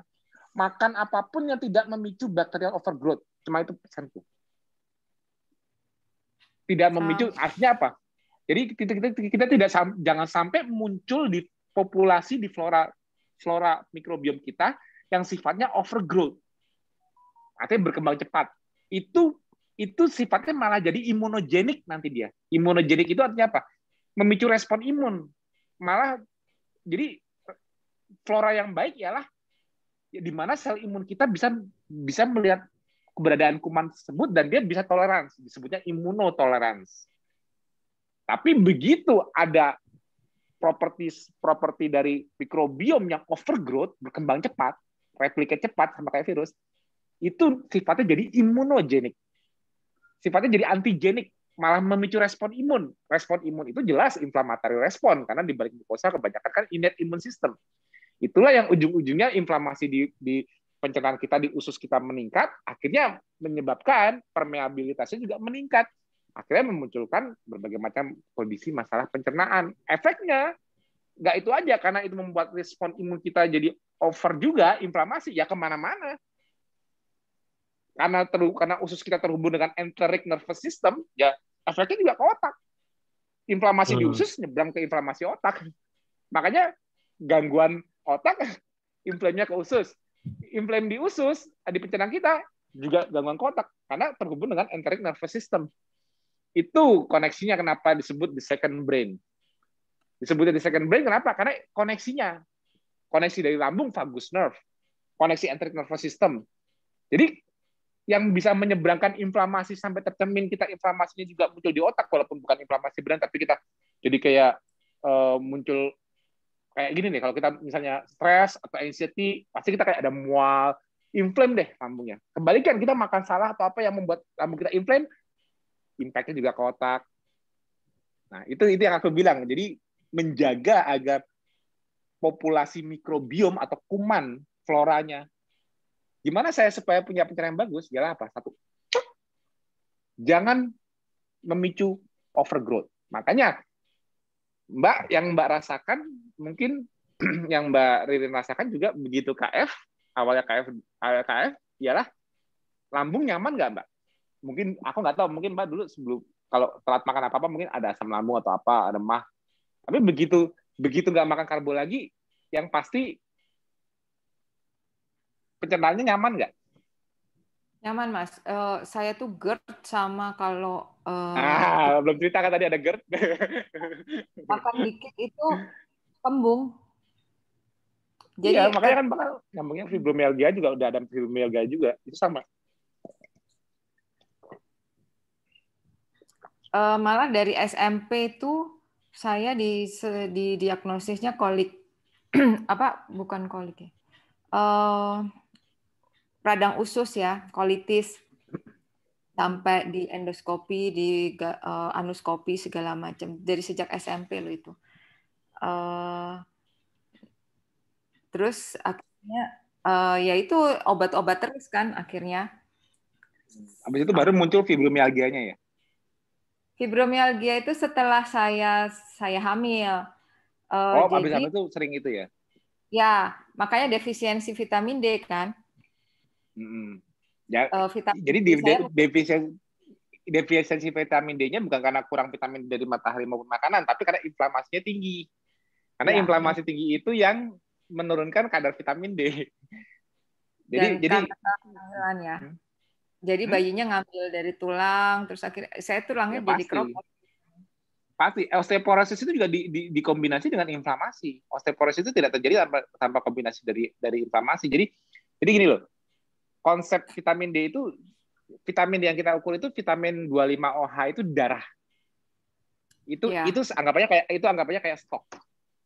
Tapi fungsi sebenarnya vitamin D itu ialah kalau dia dibutuhkan pada saat dia mengaktifkan VDR. Vitamin D reseptor. Vitamin D reseptor ini fungsinya ialah di level genetik. Dia sebagai kayak transcription factor. Jadi pada saat dia dibutuhkan untuk antiinflamasi, VDR kepake. Jadi ini ada supply nih. Aku punya 100 supply. Siap. Penyambat supply-nya menurun karena dipakai terus. Untuk counter. Jadi ceritanya gini nih. Tubuh kita itu punya sistem namanya counter regulatory. Apapun yang kita lakukan, tubuh kita tanpa disuruh berusaha mengcounter. Contohnya, kalau kita stresnya tinggi, otomatis yang aktif ialah sistem RAS, renin-angiotensin system, di ginjal. Nah, renin-angiotensin system ini bakal meningkatkan angiotensin. Angiotensin akan dikonvert oleh ACE, reseptor ACE1, menjadi angiotensin 2. Sifat angiotensin 2 ialah memicu vasokonstriksi, agar darah cepat beredar kemana-mana, diimbangi oleh detak jantung yang meningkat, pompanya, tapi pembuluh darah juga dikencengin supaya sifatnya vasokonstriksi. Untuk mencegah vasokonstriksi berlebihan, tubuh kita menaikkan S2. S2 fungsinya membuat ekses angiotensin 2 tadi menjadi angiotensin 1,7. Sifat angiotensin 1,7 kalau kena S2, kalau dirubah oleh S2 ini bersifat mendilatasikan kembali pembuluh darahnya. Jadi kayak kita mengaktifkan sesuatu tapi counternya disiapin. Jadi kalau kita stres atau kita tegang atau kita sistem stresnya aktivasi rasnya tinggi, itu otomatis S2 naik. Tujuan awalnya adalah counter regulatory. Nah, itu basic ya. Sama seperti vitamin D reseptor. Fungsinya itu juga regulatory. Dia untuk regulatory imun sistem, macam-macam dia fungsinya. Tapi dia lebih ke arah yang sifatnya untuk properties antiinflamasi. Jadi kalau Mbak punya inflamasi tinggi, otomatis tubuh Mbak berusaha meregulasi inflamasi kembali. Nah, ini butuh aktivasi VDR. Nanti nggak? Transcription factor. Jadi dia di level post transcription. VDR yang kena, jadi 25OH yang diukur itu dirubah dulu menjadi 1,25OH, baru dia bisa aktif nempel di VDR. VDR mengaktifkan genetic sequence yang akhirnya genetic sequence yang diaktifkan ini men-switch on-kan sintesis dari sequence lain yang menghasilkan, contohnya untuk antiinflamasi, sitokin antiinflamasi contohnya, atau counter, pokoknya sifatnya sebagai counter regulatory. Jadi begitu ada inflamasi yang tinggi, otomatis itu akan mengkonsum. Nah, jadi akar inflamasinya itu yang harus dibereskan. Akarnya enggak. Jadi vitamin D yang berkurang ini ialah suatu petunjuk bahwa ada overutilisasi. Cara ngelihatnya seperti itu. Ada sama aja kayak, itu kombinasinya juga sama. Kombinasinya LED Mbak pasti tinggi juga, CRP Mbak juga pasti tinggi. Inflammation markernya. Contohnya. Tapi cara melihatnya ini ialah apa ya yang menyebabkan ini turun? apanya itu loh, Mbak.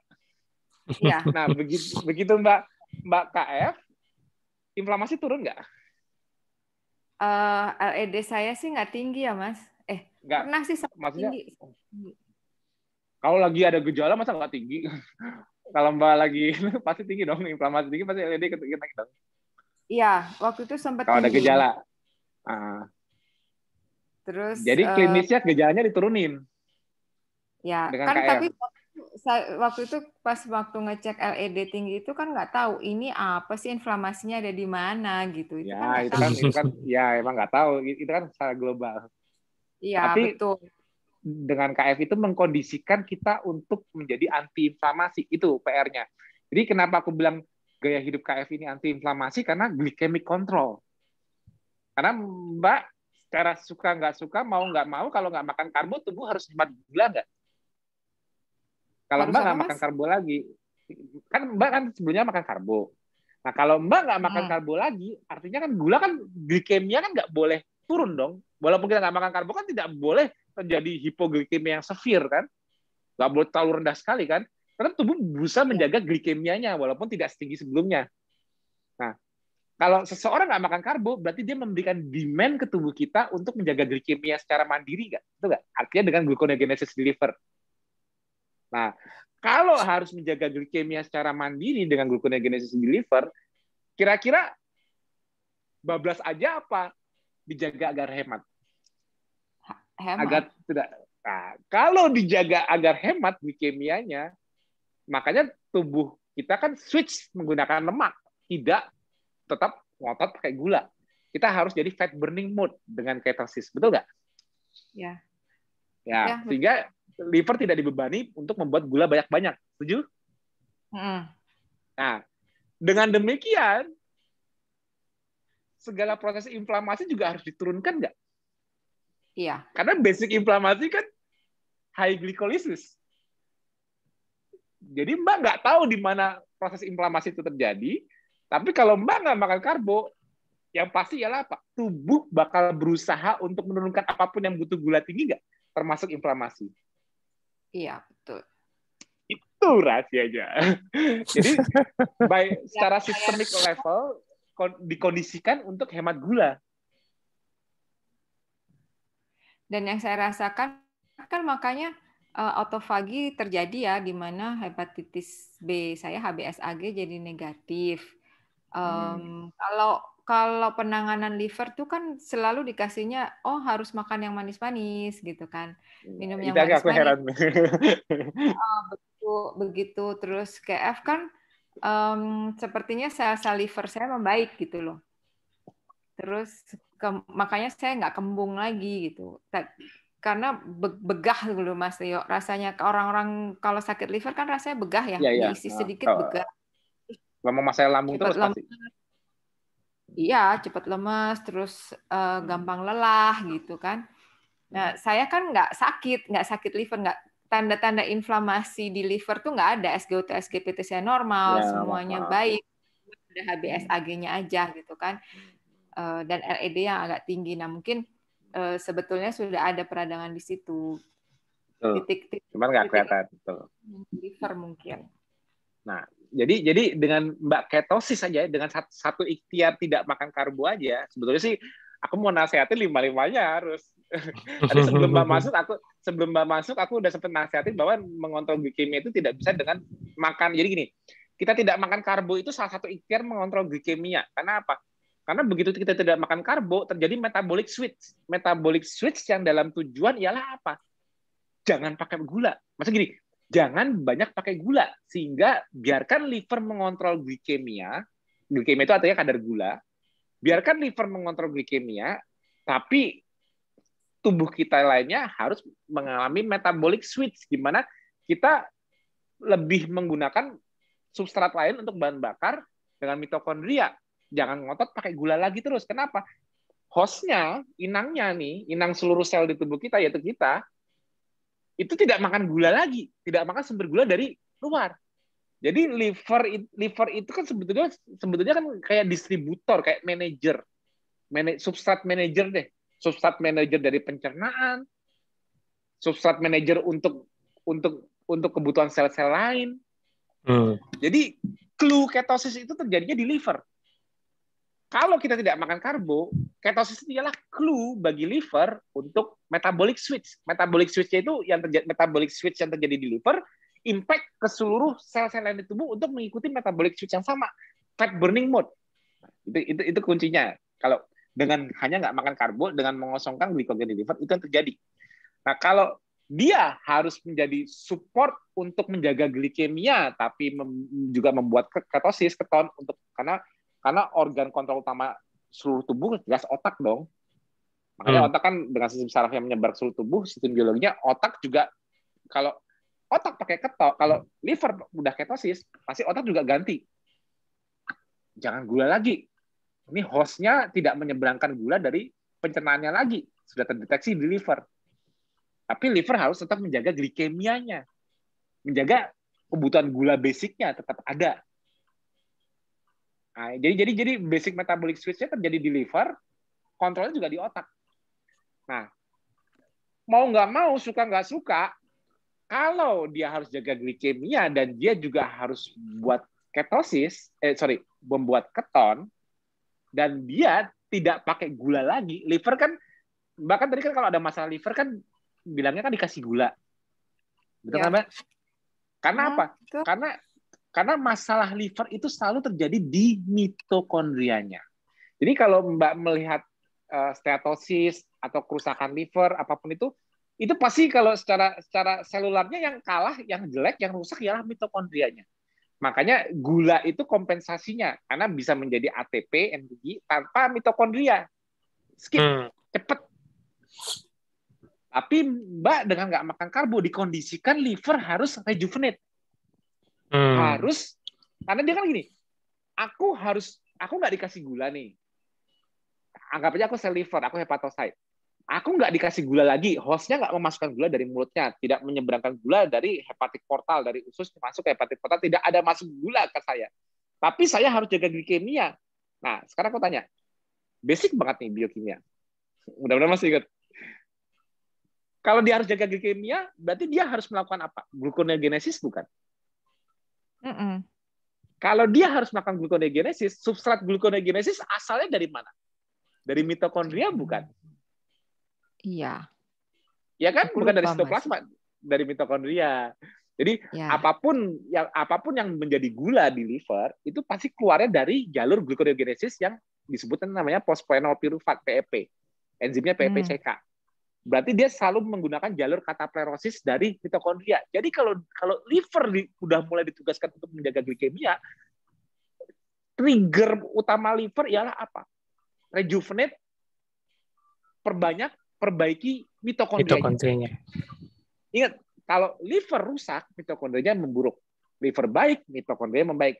Yang kita lakukan ialah mengkondisikan liver untuk self healing karena dia ditugaskan untuk jaga glikemia. Mudah nggak kira-kira? Karena Mbak nggak makan karbo, Mbak mengkondisikan tubuh Mbak harus, ya suka nggak suka, mau nggak mau, lu sekarang harus jaga glikemia lu sendiri. Lu kan nggak makan nasi lagi, roti, mie, kalau apapun yang jadi gula. Tapi gula juga nggak boleh nol dong. Gimana caranya supaya organ yang menjaga glikemia ini bagusnya? Nggak tahu, pokoknya self healing.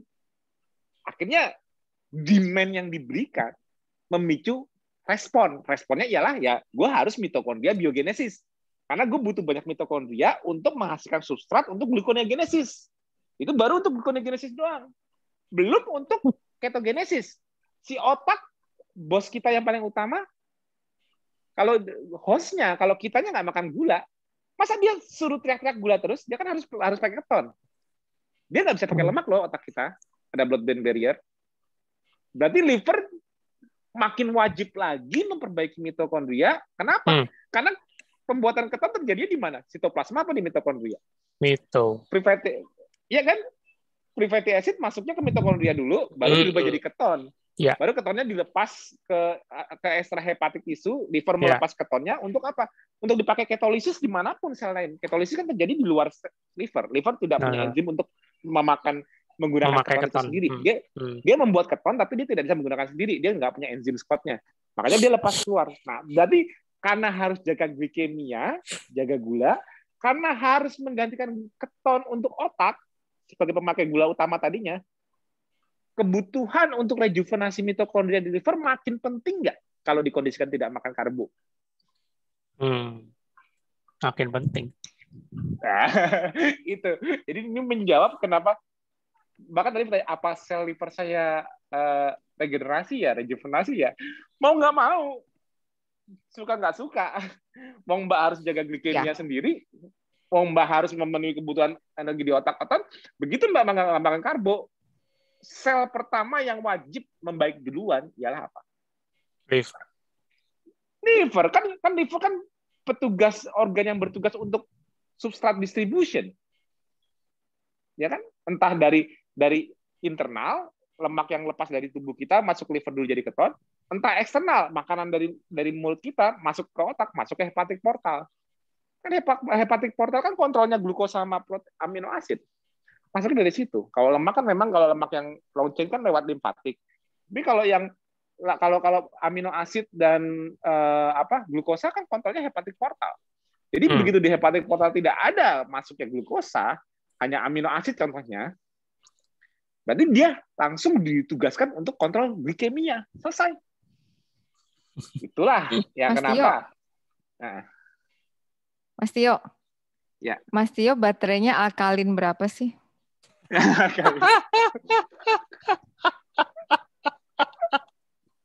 Enggak, ini kan udah jam 10 lebih. Katanya 5 pilar. Aku udah kemarin tadi dinasehatin suruh 5 pilar, jangan makan. Oh, iya. Baru kali ini disekak sama narasumber.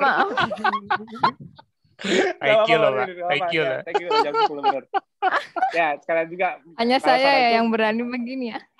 Nggak apa-apa, yang penting. Tapi Mbak Rin juga ingat, walaupun ya memang kerjaan kan memang ya namanya kerjaan ya. Tapi saranku tetap Mbak, jaga glikemia. Mbak ini udah bisa jaga makanan, anggap aja nanti diketatin lagi. Tapi yang aku khawatir cuma satu, tidur Mbak, tidur. Jadi nanti Mas, Mbak sebenarnya kalau tidur saya jam 10 Mas. Tapi saya tidur tuh malah nyenyak loh sejak KF. Nah itu aku 6 jam maksud. sehari enggak. Tapi harus nyenyak itu. Seringnya 5 jam. Iya, tapi nyenyak. Jangan sampai 6 jam. Kalau bisa. Sejak KF itu saya justru nyenyak, Mas. Iya. Nempel itu yang dicari. Nempel dikit. Itu adaptasi yang benar. Itu yang dicari memang. Tapi kan aku nggak tahu nih nanti Mbak gimana. Apalagi Mbak kalau sampai ada gangguan tiba-tiba kok saya tidur kok nggak bisa nyenyak lagi ya. Kok saya tidurnya makin misalnya jantungnya berdebar susahnya. Mbak langsung japri aku ya. Jangan sampai malah adaptasi. Jadi aku bakal nasihatin karena jangan sampai kalau Mbak masih bisa tidur nyenyak setelah KF itu berarti Mbak masih adaptasi. Jadi yang benar dari ketosis, Mbak udah berapa tahun? Udah 3 tahun ya? Nah, dari 2018 ya. Nah, berarti 3 tahun ini Mbak masih adaptasi ketosis. Ciri-cirinya Mbak sudah maladaptasi, ialah kalau Mbak udah nggak merasa tidurnya bisa nyenyak lagi. Itu udah something wrong. Itu aku mau jelasin lewat di jam 10 nanti. Mbak nonton TFA kemarin mengenai akumulasi stres. Tapi karena Mbak udah takutnya Mbak nggak update, nggak orang, begitu ada gangguan tidur, Mbak udah nggak merasa adaptasi, kok saya tidurnya nggak nyenyak lagi ya. Itu langsung japri aku. Nanti kita japrian, aku cari kronologinya. Pasti ketemu penyebabnya nggak bisa nyenyak. Tapi selama Mbak bisa nyenyak, aku masih okein lah. Tapi ya jangan titik lah. Saya nggak nyenyak sempat sih. Kalau ada masalah saya nggak nyenyak ya. Iya. Insya Allah Mas. itu. Itu. Boleh nggak? Kalau ada masalah makanya. Boleh nggak Mas, sebelum diakhiri saya ngasih bahasa awam lagi tentang yang Mas Tio beberkan panjang lebar tadi, terutama tentang collateral damage immune response ya? Boleh banget. Silakan. Itu tuh jadi kayak gini loh, kalau misalnya ada kuman terus imun kita bereaksi berlebihan, itu analoginya tuh seperti halnya kayak gini. Misalnya di suatu bandara ada terduga teroris. Nah, yang terjadi kan kalau misalnya petugas-petugas sudah alert dengan ciri-ciri teroris, gampang dong, dia tidak akan menimbulkan keonaran, langsung ditangkap gitu kan. Nah, yang terjadi mereka itu karena baru ngeh dan baru belajar semuanya, kaget gitu ceritanya, jadi overreaktif gitu. Sehingga terjadilah kehebohan sampai ada yang mau nembak segala macam, ricuh akhirnya kan, ruwet semuanya, ricuh semuanya. Iya, betul. Akhirnya yang semestinya nggak perlu ditembak, semestinya nggak perlu dibom, itu dibom. Nah, yang terjadi kerusakan di bandara tuh banyak banget akhirnya fasilitas yang rusak. Ya itulah gampangnya collateral seperti damage-nya itu. Yang menyebabkan imunopatologinya, betul. Pinter. Ini lama-lama kayak Mas Budi nih bisa ngawamin. Amin. Aku memang butuh orang-orang yang bisa ngawamin bahasa aku, karena aku agak memang vocabnya terlalu tinggi, jadi agak bingung, takutnya memang orang susah. Tapi kayak gini bener banget, itu disebut collateral damage. Jadi semakin cepat identifikasi, semakin cepat teridentifikasi, semakin dikit collateral damage, atau bisa langsung diringkus terorisnya, selesai tanpa merusak bandara. Lebih lagi anggap aja bandara itu paru-paru lah kalau COVID. Pinter banget. Mudah-mudahan audiensnya jadi lebih mudah nggak masuk dengan collateral damage. Oke. Thank you banget. Oke, kasih itu penutup Mbak itu. Ya, monggo Mbak Rinin. Ya, terima kasih banyak. Jadi intinya adalah dalam menghadapi COVID ini kan bukan suatu kita bisa menyikapinya itu bisa secara ini musibah, tapi juga sebagai ujian. Musibah itu tidak selamanya jelek. Musibah itu bisa jadi ini adalah dianggap sebagai ujian. Ujian itu kan juga nggak sesuatu yang jelek kan. Ujian itu kan pasti akan meningkatkan level kita. Yes. Nah, lulus atau enggaknya itu tergantung kesiapan kita. Mau siap mentalnya, mau siap caranya, strateginya, dan seperti apa tuh tergantung kitanya gitu. Nah, berharap kita semuanya akan lulus dengan ujian COVID ini. Dan ini tidak akan selamanya tergantung dari kita juga. Kalau misalnya kita tetap abai, tetap menganggap bahwa ini adalah sesuatu hal yang panjang atau sesuatu hal yang kita takutin, tapi terus kita juga nggak menjaga 3M itu tadi, protokol kesehatan dan saling menjaga. Nah, itu juga kita akan pandemi akan makin lama gitu.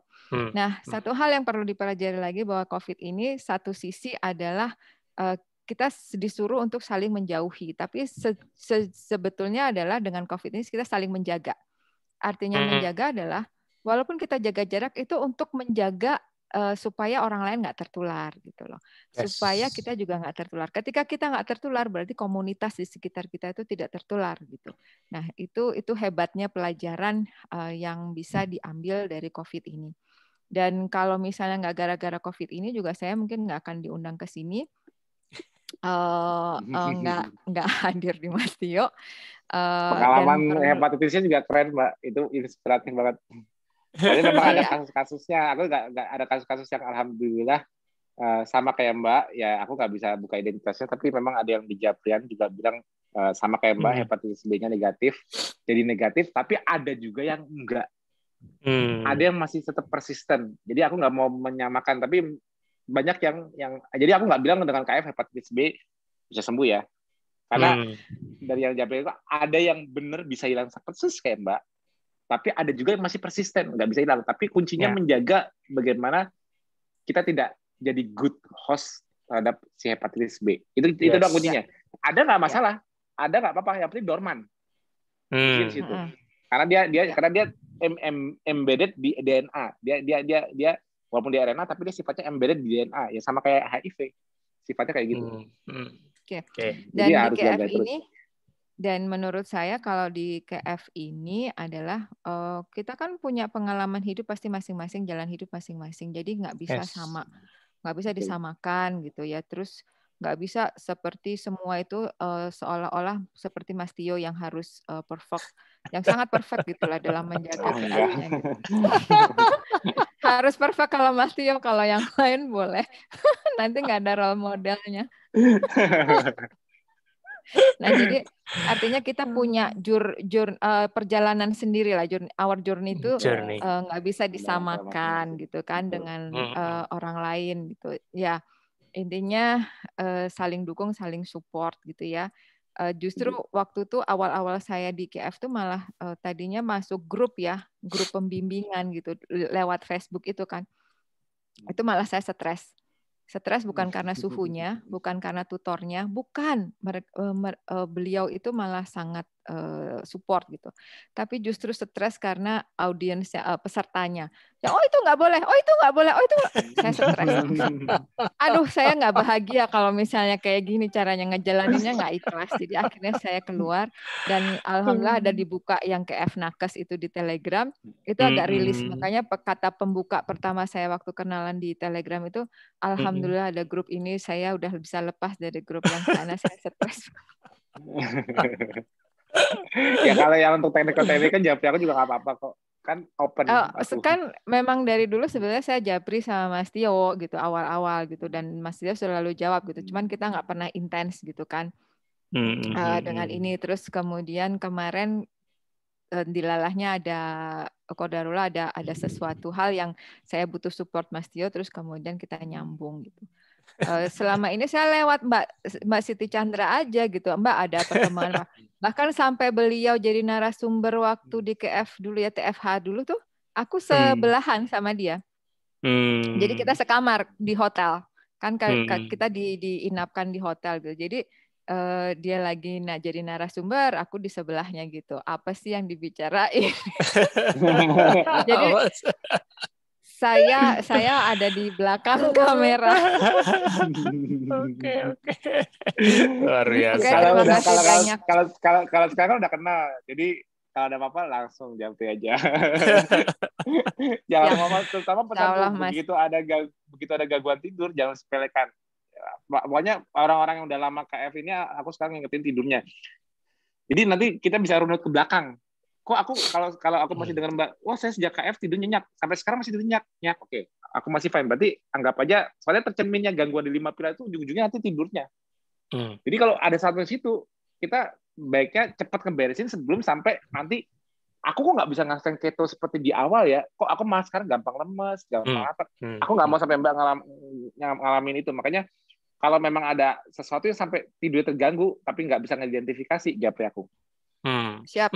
Jadi aku di Japri banyak sama newbie. Jangan sampai yang udah lama KF malah ikut-ikutan ragu-ragu atau enggak, justru malah yang lama KF justru malah kalau ada masalah harusnya intens komunikasi lagi. Jangan sampai aku takutnya kalau mereka bablas gitu, tahu-tahu kenapa ya aku bisa kayak gini ya, gini-gini, tapi nggak menyadari terus. Kok nggak bisa gampang tidur lagi ya, kok nggak bisa seger kayak awal lagi ya. Nah, begitu udah nggak bisa seenak di awal, bukan karena kelamaan KF-nya, ada something wrong yang mengganggu. Bukan nggak, tadinya adaptasi sekarang malah jadi maladaptasi. Jangan sampai miss di situ. Kalau bingung identifikasinya, analisanya, Japri aku. Ini penting terutama untuk Mbak Ririn yang udah 3 tahun. Terus jarang kontak. Baru dengar suaranya sekarang. Udah dengar suaranya sekarang, kalau Japri udah enak kan? Ya, udah bisa video call juga. Nggak galak kan? Oh enggak, orang-orang KF itu nggak galak, cuman yang newbie.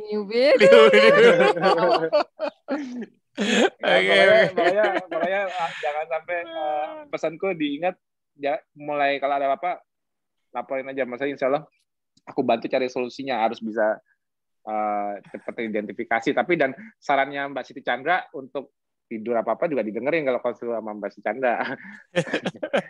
Oh iya. Beliau galak kok Mas. Yang galak beliau sama galak. Saya hanya beliau. Ya. Galak untuk kebaikan. Tahu nih suaranya nggak ada sekarang. Jangan, nanti jadi nanti dibahas di grup Metakon aja. Jadi narasumber lagi. Oke, thank you Mbak Ririn, ya kan, dan juga Mas Tio yang selalu mensupport. Mbak Ririn juga sangat inspiratif, ya. Kita dapat banyak pengetahuan baru seputar mikrobiologi, virus, dan juga seputar COVID juga, ya. Oke, Mas Tio, kita akan jumpa lagi, dan juga teman-teman dimanapun Anda berada, kita akan jumpa lagi di hari Sabtu. Masih ada narasumber juga yang pastinya akan lebih menarik. Selalu simak edisi TFH dimanapun Anda berada. Tunggu pengumuman selanjutnya di wall-nya Mas Tio. Oke? Selamat malam, kita jumpa lagi hari Sabtu. Bye-bye.